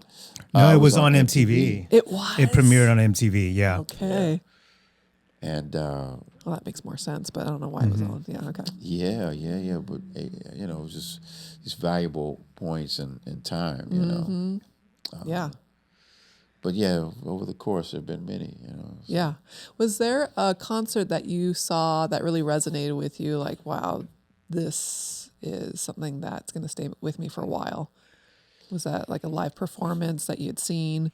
It could even be recently, but you know, Probably like that or like the first show where you were able to like go in and then hear amplified music. You know, like listening in the car is one thing, right? You're gyrating in the backseat of your parents' car, Right. you know, to Parliament or whatever. But to go into a room where you're actually like there's subs and bass cabinets and you're hearing amplified music for the first time. Well, that probably would have been, you know, because growing up in church, it was always live music. It was always, Okay, there you go. you know, piano, organ, choir, yeah. you know, instruments. And my sisters, you know, so I grew up with musical instruments in the house. So I always had that point of resonance, Yeah. you know, piano and such, you know, the low notes on the piano versus the high notes on the piano. Yeah. And being able to hear that and feel that and be underneath the piano and see what I'm looking at. Oh, yeah. You know, and hear those notes. So that was always important. But there was a band. They used to be in the 70s in Rosewood Park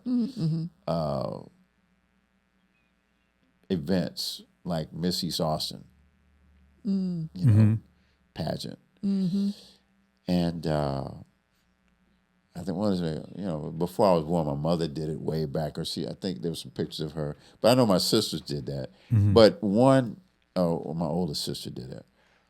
But one particular event, it might have been 4th of July or something at the park in Givens. There was this band called Jupiter. Cool. And, you know, shout out to my boy Terrence Paul Miller, him and Dexter Walker. But they were in this band in the 70s. And it was this bass player, Warren, and he had a Flying V bass. Nice. Wow. I've never seen a flying V bass. It's not very typical. So he had a Flying V bass. And I knew at that moment, it was also maybe around the same time as the Orange Sparkle drum kit. And bass was always important. I think you said that. You know, so bass like really resonated with that moment. So that might have been an early concert. You know, just a local funk band. Yeah. And it wasn't church, so that was a different application. Right. And also, you know, there was some cats that played in the neighborhood. It was a neighborhood funk band behind me too, growing up. Okay. On 19th Street. So the Martin family. Shout out to the Martin family. So like they had like a garage band, and they'd be in there playing some of the originals and playing whatever was on the radio at the time. Kool and the Gang, you know, stuff. Yeah. And so that was like early 70s. So I always heard music in my neighborhood, live music. Yeah. You know. Yeah. So. You know, out of all the artists that you were able to collaborate with, be on tour with, was there any kind of standouts? I'm sure it was all, I would expect that it was just a wonderful adventure so far for you. But has there been any artists that you found musically to be just beyond the scope of what you understood, like how they applied themselves? You're like, wow, I am learning a lot from this one musician, this one so artist. many. I know. I mean, just to briefly, you know, I worked with Patrice Rushen at one point. And so Patrice, just her level of carriage personally. Wow. And her mind. Yeah. And her sense of class and sense of value, and she's a heavy listener. And you know, not to mention one of the greatest, you know, and you know, Yeah. her genre spanning, you know, she spans R&B and jazz and Yeah. collaborating with Santana and different, Yeah. you know, so Yeah. and then you know, scoring movies, Wow. directing the Grammys or the Oscars. Okay. You know what I'm saying? So Yeah. you know, she's Yeah. someone who you know, I recorded with her and worked with her on a couple other things. And so, you know, she's a very pivotal musician. Yeah. I worked with a guitarist named Robin Ford, who was in Miles Davis's band. And again, his sense of time. Yeah. And to be a guitar player, he really played more like a sax or a vocalist, where Wow. Yeah. Got it. Yeah. he really spoke great rhythmic phrasing. Yeah. You know, I worked with Stephen Bruton, who was here in town. You know, he wrote songs for, or wrote songs that were covered by, you know, Chris Christopherson and Bonnie Raitt and Willie Nelson and Waylon Jennings and different things like that, different people. But being in his band really taught me a lot about, again, being involved in bringing your full self and your whole self, you know, but still being a part of the whole. Yeah. You know Yeah. what I mean? Yeah. So, you Yeah.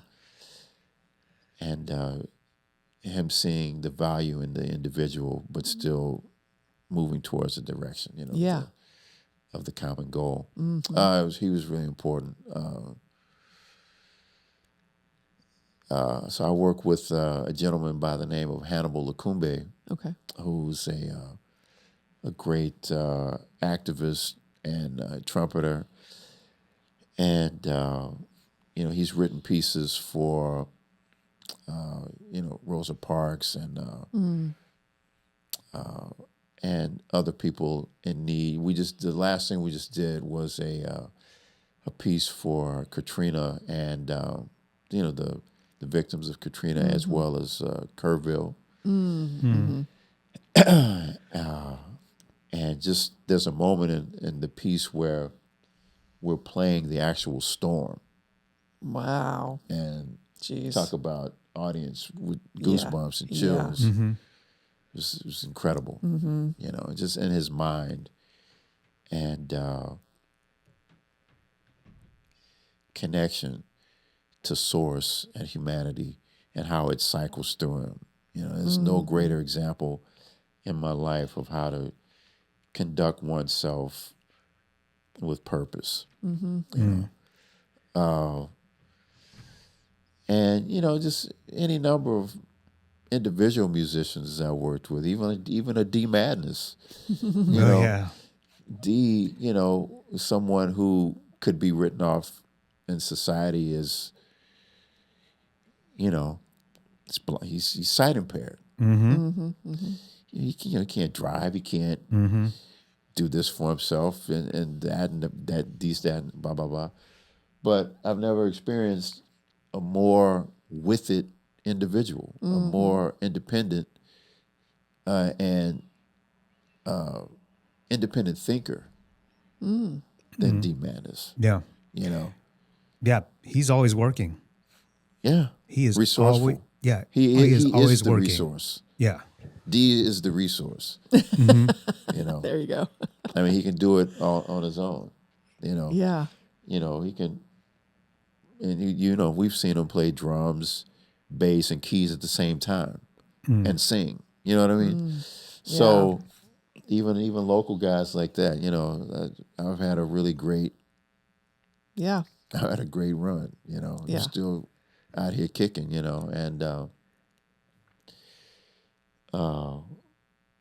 you know, been recognized with awards and accolades and those types of things in my life, and that's all cool. But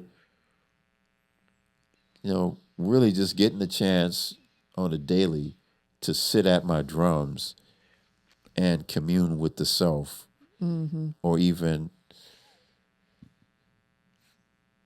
I can utilize it for many things, as a way to reflect or to project or to heal. I did a concert one time, and I called it a concert, but it was anything but that.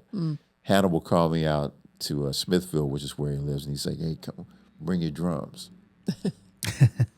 So we set up in his warehouse, just duo, trumpet and drums, and we played for about 30 minutes. And I swear,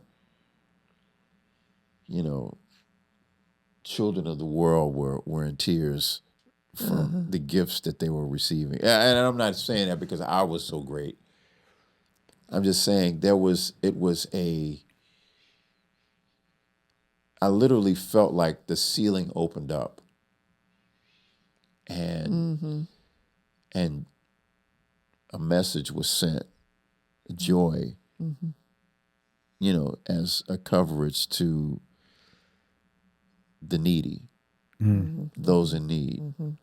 And I can't describe that, but ever since that moment, I've understood the assignment or the purpose of like what I'm capable of doing, or what we all are capable of doing, in our own way, in our own lanes, right? For each other, yeah. So yeah, cats like that, Yeah. I mean, that's the beautiful thing about music is that you never stop learning. Yeah, especially from other musicians, So it's infinity. Yeah. You mentioned lanes. You have your lane. You know what I mean? Yeah, I do. The universe blessed you with that lane, and you in that lane on whatever highway that is or whatever road it is not going to end, right? I mean, the universe blessed you with that. I feel that way about my career. The universe, God, whoever blessed me with this lane, and to not only provide for myself, also to provide for others. You were saying just a way to project and to reflect and to heal myself. I think that if it wasn't for DJing, God knows what I would be doing. Sure, yeah. I'd probably be locked up somewhere stealing or I would have been stealing hubcaps or some shit. You know what I mean? And just getting into all sorts of trouble. And but music, music. I don't know. Maybe for the lack of a better way of saying it, I mean, it saved me. Sure. I know that may sound like, dramatic or whatever. I think that I've said that before and people kind of made fun of me going, dude, you're being dramatic. I'm like, no, dude. It's actually quite simple in the most profound way. Yeah. Because a lot of people can attest to that. Yeah. A lot. I think so. I think that if it wasn't for, the love of music, which led to the moment where I decided I wanted to, get a mixer and, get some secondhand turntables. I think if it wasn't for that, I mean, I don't know. I definitely wouldn't be in this room with you right now. One of the corniest songs is actually you guys' theme song. Was that Last Night a DJ Saved My Life? Oh yeah, by who was that? That's not CNC. That's no, like, it's In Deep, right? It's In Deep that does that. Because there's actually a remake of that song too. So I mean, the one that was like in the original 90s, one, right? No, there's the OG. Is it? I feel like that's kind of. I think it's In Deep, one. right? It's like the disco kind of tempo. Yeah. Yeah, last night a deep. Yes, is that house like 90s? Yeah, house? it's by In Deep. Yeah. Okay. Yeah, the OG, right? But that's when those groups like that, they were using like legit, session singers on their records. Oh, yeah. And that's how CNC got in trouble. Yeah. With Martha Wash, yeah. And but that song, that's like one of those New York vocalists. Yeah. That's singing that tune. Yeah, that's so wild about the CNC thing because with Martha Wash is because, they had like this really thin gal fronting like she actually sang this song, but I you saw know, them you know, in remember New that? York, Yeah. yeah. And then Martha Wash is like this, you know, she's, you know, a bigger woman that, you know, has pipes, right? She could sing, but they're like, okay, I guess the label's like, you know what? We're not going to use her. We're going to get this like really thin woman, and we're going to have her like lip sync or whatever. So they pulled a Milli Vanilli on that? Yeah. Yeah. I did not know that. Yeah, man. Wow. Oh Yeah. yeah. That you can go back and watch. There's a clip of her on Arsenio singing that little excerpt. You know, I think Jeez. Martha Wash was also she was in a group called the Weather Girls, Weather right? Girls. Oh, Yeah, okay. yeah. It's Raining Men. Yeah. Yeah. Which and- is like Yeah. a big LGBTQ Yeah, song that's- or whatever. yeah, that's now, but even back then it was, Yeah. popular. Yeah. I think she was also the woman that was either sampled or sang Good Vibrations, the Marky Mark joint. Yeah, that's her. So Martha Wash. yeah. Yeah. Salute to Martha Wash. Yeah. So, this industry, it's not for the squeamish, Being a musician and to be a career musician, Yeah. it takes a lot, It sure and does. you sort of have to find your way. Like I've been hired and fired and rehired Yeah. and refired so many times. Same. And Just it's gets like, thicker. it's really not that big a deal. I learned a long time ago. I was on this gig with, I used to work with Boz Skaggs at one point. And Yeah. so Yeah. Boz,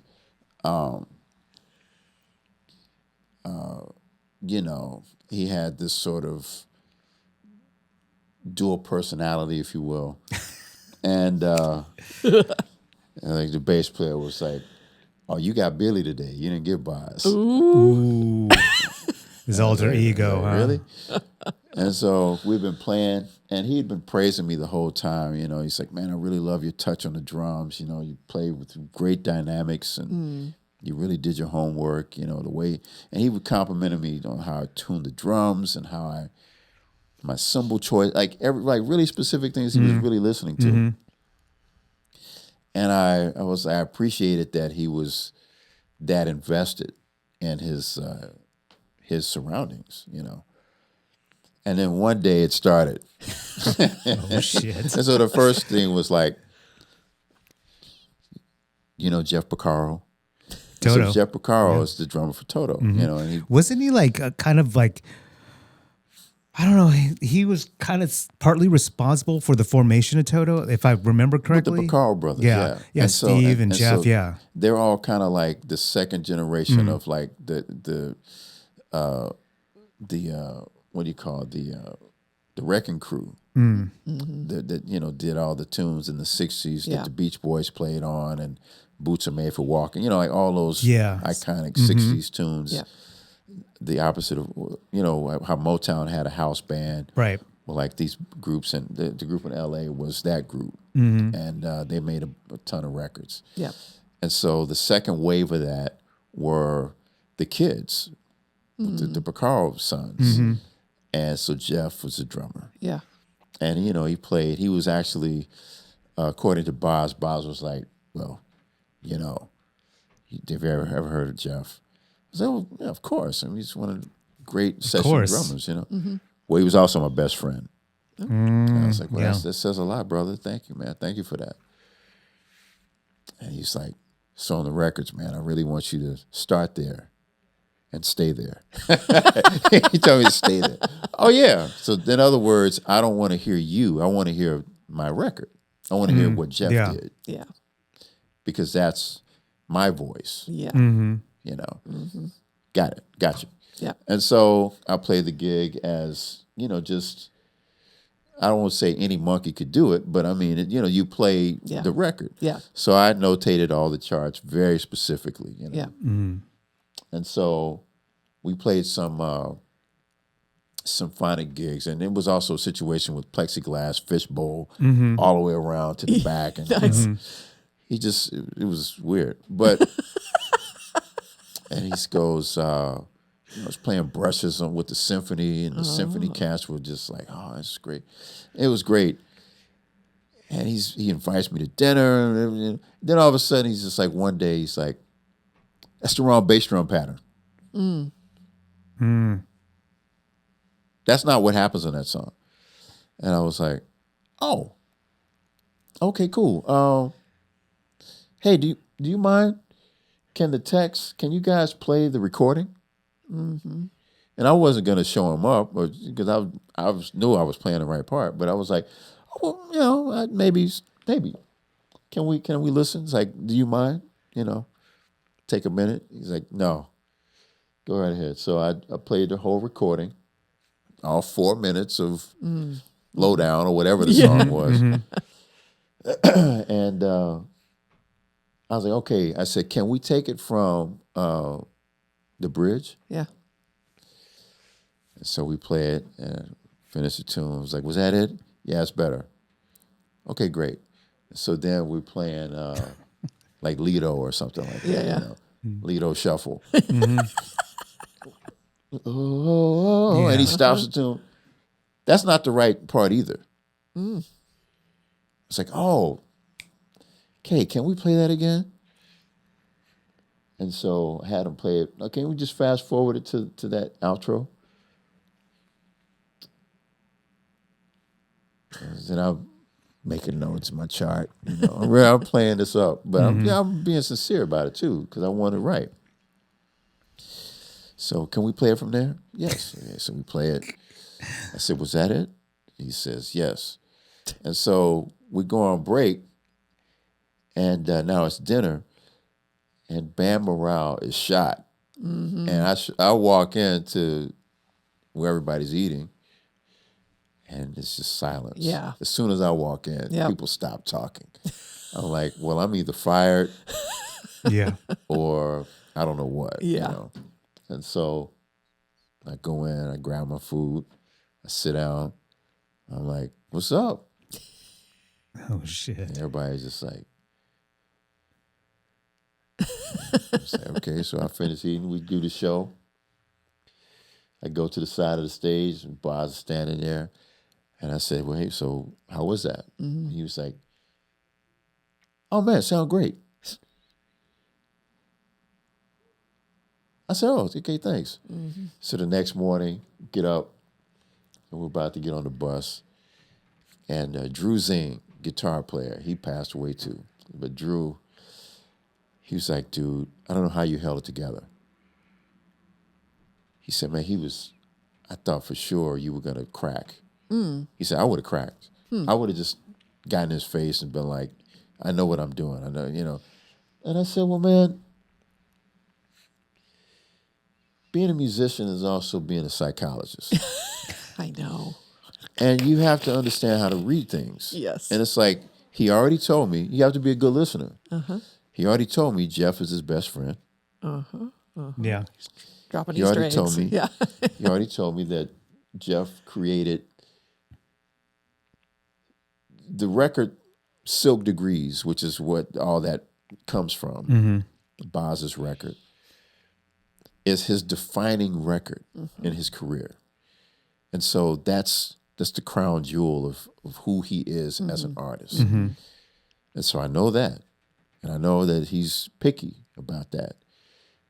It's not personal. It's not. Yeah, as well it should be, right? It's just a job. He just wants the function of the drummer to pay homage to all the things that are important to him. Right. And as long as I'm doing that, then it's good. Yeah. And so I told Drew, I was like, bro, it wasn't personal. And he said, what do you mean? And I told him all of this stuff. Yeah. And I said, at the end of the day, it's really just a job. And I'm just trying to feed the family. That's a good way of looking at it. And I said, it's like there's no reason for me to be upset. It's like there are other drummers that can play this, sure, because other people want this gig. I said, and the hottest chair in this band is the drum chair. I said, how long have you been in the band? He's like, 6 years. Okay, how many drummers have been in the band? 8. Damn. Yeah. And I said, so it's not me. Yeah. I said, even if it is me, it's not me. And so I just said, psychologically, I just have to understand that I have to move in a certain way as long as he views it as something he can use, then I'm good, going. So every gig has taught me something. Absolutely. You know, Yeah. and so in that situation, you know, was it? It was a pivotal point in my professional checklist of things to understand once I show up to a job. Yeah. You know. Yeah, that's very, very, very interesting. I'm forever intrigued by the whole, LA session scene. Just everyone was working with each other back Yeah. then. You know what I Yeah. mean? Like Michael McDonald, the Baccar brothers, Steve Lukather, who was another one, Lee Ritenour, all these. I mean, when you start like reading into like all these songs, you're like, oh my God, like all these guys were on these tracks. They all just constantly worked with each other. What's the flick? That's the Yacht Rock movie. Yeah. Have you seen that? That's a No, good one. I haven't. Dude, go Yeah, check that it's a out. good Really? one. Yeah. Just watch it. Okay. And you'll be like, Who decided not to be on that because he hated the title? Donald Fagen. From There you go. Steely Dan. Yeah. There you go. But Yacht Rock kind of breaks that whole thing down. Yeah. And then it gives a lot of nods to the music of the day and how things, where it came from, how it moved, how it exited, basically. Yeah, I need to check that out. But It's a yeah, good one. it's a fun watch. Interesting. And they kind of based a portion of it on Jeff. Okay. Yeah. Yeah. Okay. So I think it's called Yacht Rock. I think so. And do you think it's on HBO? I don't know. Just Wait, just Just press the microphone on your remote, Yeah. say Yacht Rock, So- and you'll find it. yeah, it's a weird story about Jeff, how he passed away. It was he like working in the garden or like it was like insecticide or something crazy like that? Wow. There was an alleged allergic reaction to Like a pesticide, right? pesticide. Yeah. Oh my gosh. And so, Random. and I believe they tried to sue, and the company was so big because this is like major chemicals, and all of these companies are working together. Whether it's the pharmaceutical, the agricultural, the Food and Drug Administration, they're all kind of sister branches In cahoots. Yes. of one another. And so it's hard to take any one down, I know. any one of them down. And so his death just kind of, it was like a poor over mixture and an inhalation of that, and it caused some kind of reaction, an allergic reaction. It'd be like being in a house and you're trying to clean with bleach formula. They say that you gotta have to have proper ventilation for things like that. It's really toxic. Yeah. Wild story. Yeah. You know what I mean? You've done all these amazing things. You've played with so many incredible artists, including Boss Gags. But in my opinion, okay, don't hate on me for saying this, but for me, you being able to play Sugar Walls with Sheena Easton, that for me is like amazing. Yeah. Sugar Walls, Yeah. So- Sheena was of the generation of, she was right around the Barbra Streisands and the sort of what became known as the diva, but that wasn't a word. Diva was not a word. Yeah, that wasn't even that wasn't even out there like that. Right. And so with those artists, there was sort of a wall between them and everyone else, like the band or the crew or the help, So she was not as personable overall as maybe other artists that I worked with post Sheena, Right. And but she was very smart, Right. incredibly funny, Scottish, Yeah. sense of humor, and she's with it with current events, and she was actually really, really cool. I wish I would have been a little older, and things would have been just a little different there, with her grooming, and I use that word meaning how she was brought up in the industry to be a little more Accessible. Thank you. Personable, right? Yeah. Yeah. Yeah. But she was still very cool you know. But yeah, I spent. Let's see, I got with her when I was 19. That's how old you were when you were playing for right out her? of the gate. Yeah, Damn. High school. Yeah. yeah, and I played with her until I was about 25. Wow, that's a long time with Yeah. one person. Man, that is crazy. So you were like playing Morning Train and just we did all when then she started working with Babyface and Yeah. Ellie Reed, and so I did those tunes. Ellie and, Reed, yeah.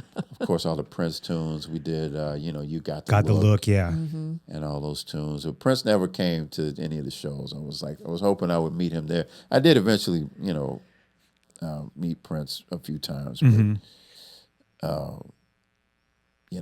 I was not able to, work with him. Yeah.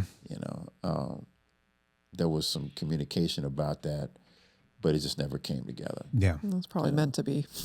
Another artist that really was incredible was I worked with Shaka Khan.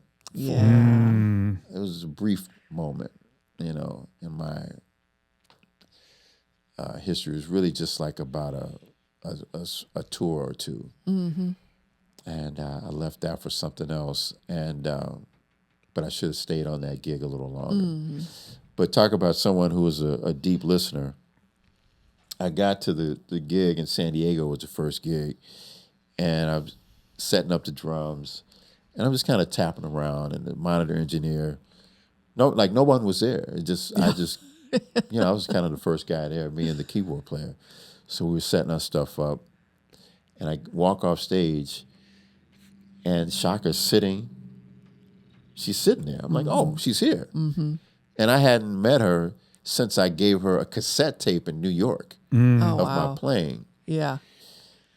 Somebody said, hey, Shaka's in New York. Give her, you have anything on you to give to her? And I was like, yeah, I'm in New York. I was visiting my family. Yeah, yeah. And I went down to the Blue Note, got in, gave her a tape. She looked me up and down. She's like, okay, yeah, you got to look. All right, cool. I'll check you out. All right, like baby, her. nice to meet you. And she gave me the gig. And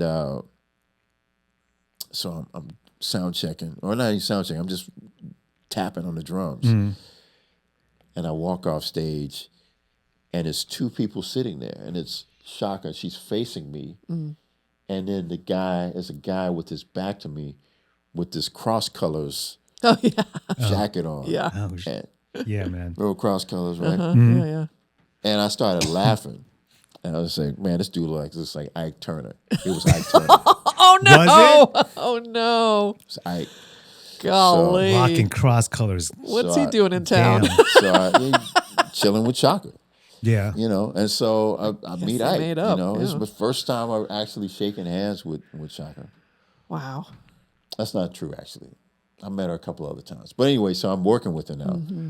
And she says, oh, I'm glad you made it. I'm glad, nice to meet you. We're going to have some fun. Did you listen to the songs? I said, of course. She said, okay, great. And so then the monitor engineer walks up, and he's new on the gig as well. And he introduces himself to us. And she introduces him to Ike. And we're all just kind of standing there. And he asks, so is there anything specifically that you want in your monitor? To Shaka, he's directing the question to her. Now, this is almost the first time I've ever heard this in life where the singer asked for snare drum in their monitor. Now, you're talking about a wedge where generally the singer wants to hear mostly themselves so that they can know how they're articulating, how to work the mic, how much they need, to control the wind. There's just many things that a singer for sure. has to contend with. And they don't want to contend with all the instruments coming at them, Yeah. Shaka was the opposite. And so she told the sound man, she was like, oh, I want everything. And if you don't mind, can you boost the snare drum? I want to hear everything he's doing. I heard him sound checking, and I want to check that out. Yep. I was like, what? And actually, it scared the shit out of me. Yeah. Because then I realized this is a real musician who really knows what she's doing. She can play drums. She plays drums, and right? she dabbled in drums, you know. And so, but she really knew what was going to make her or break her music. And she wanted to know what was going on at all times. And so when she asked for that, I was like, oh, wow, it's going to be that kind of gig. Like, okay. And she was very encouraging of subtlety. Like now musicians tend to be more in your face to give you things that are more kind of showboaty. Yeah. Ooh, they're rocking it. Yeah. Yeah. You know, ooh, they Doing all sorts of runs when they're singing. And yeah, it could be a vocalist. It could be the bass player. Yeah. Yeah. The drummer just Flexing. flexing. That's a great word. Kind of sounds hollow though. You know, like I saw Shaka 2 years ago in San Francisco in this eucalyptus forest, and I can't believe I'm not remembering the name, but you can hear every single instrument as clear as her. It wasn't just an afterthought. Yeah. And it had its own heartbeat as well. Sure. Yeah. Yeah. You know, but she was brilliant in that someone with that amount of prowess was also hip and also changed it up every night. Like she didn't sing. Yeah. She didn't do a run just because she could. Exactly. Like she would do different runs every night and they would always be the right thing to do. Yeah. Like I know. she was mind blowing. Yeah. Every night. Yeah, she's probably reading the crowd and figuring out what she can do to enhance everything, and she knows her talent, and it's just, that's the way to do it. You can't just do the same script every night. I mean, some people do, Yeah, Yeah, some just- people do. and that's fine, but what if you want to see Shaka 2 times in a row? Yeah, she's just switching it up. I mean, That's great. Just kind of reading the room, kind of, just depending on her mood. You know what I reading mean? even her own voice. Yeah. Because, that's an instrument too. And sometimes like it, the voice has to be warm to do certain things. And just like with any other thing of athlete, you have to warm up, so she would place tunes in a certain way to warm up to the next tune. But even within a song, I would hear her hit a note in the early part of the song that would relate to another note in the latter part of the song. That's like a warm-up note. It's very subtle, Yeah. Nice. Wow. but just an amazing musician. Yeah. What a great trajectory of being a drummer and getting to witness all this stuff and being a part of it as well. Yeah. And it's actually really wonderful to hear that a lot of your more memorable moments in your life have been in your own backyard. Sure. So that's great. Yeah. Austin has been good to me. So, we can talk mad mess about how things have changed. And we all have, there's covered it we all all. have our stories, Yeah, and how there's- it ain't like it used to be, and how we miss. Like it's unrecognizable in certain areas. Where am I? Yeah, I Driving know. around, you'd be like, where am I? Like I don't even know where I am right Yeah. now. Yeah. And but yeah, musically, we have a community still. Yeah. Yeah. You just, we're still here, but it might look a little bit different, but we're still doing our thing. And it's not going to necessarily rise to the top in social media, but that's not an indicator of real life anyway. Right. And so maybe that takes time for people to realize that. And I know that when I was young, I was very idealistic. And so I understand that, it is of some people's worlds to think whatever rises to the top is what is actually happening in reality. But for us who are, maybe it's an older thing, maybe it's just experience that, no, there's actually things that are not online that are still happening. Right. And, we still live here and we're still doing things. So, so it's a wonderful thing. Yeah. Salute to you. I mean, you've lived here all your life. You know what I mean? I think you could have easily moved somewhere else, Right. for work, for your career, right? But you've stayed here, and you're here in Austin. You know what I mean? And I think this town is better for it. Yeah, well, I thank you for that. And I also, just want to say that, I think Austin is thriving. There was a point where, musician-wise, where there were a lot of people that, I might myself be calling around trying to figure out how I can get work. Sure. But everybody now is like running. Yeah. Everybody has all the work that they want. Yeah, Exactly. You know what I mean? right. And if you've taken a step back, it's like you've chosen to take a step back. It's not necessarily because the work is dried up, in my opinion. No. Yeah. That's what I'm seeing around, and at least in the musical realms. And like we were kind of talking about that earlier. So we're all in an environment that's blessed. We have some services that are specific to music business, health, mental health, and shout out to Sims and Ham and all that kind of stuff. Yeah. Isn't there like a new organization called Hi, How Are You organization? Is that's like a mental health thing based off of Daniel Johnston? Oh, okay, Johnston, maybe. Yeah, I mean, I'm not. So that's another nice little A lot supplemental. of nonprofits, that have come into fruition. Yeah, I mean, we're certainly blessed to live in a city where there are entities and organizations that will advocate for musicians. Yeah. Because there are a lot of places. I mean, there are tons of places, probably almost everywhere else. Like, there's not. I know. They don't have that. Yeah, they don't have it. You know what I mean? So, Brannen Temple, thank you so much for your time. I mean, it's definitely a blessing that you're here. You know what I mean? In my eyes and ears, you're legendary, and I definitely appreciate your time. And thank you so much for being on the Sound of First podcast. Thanks, Brannen. Thank you so much, guys. Thank you for having me, and all the best blessings to us all. That's right. Appreciate you. Bye, y'all.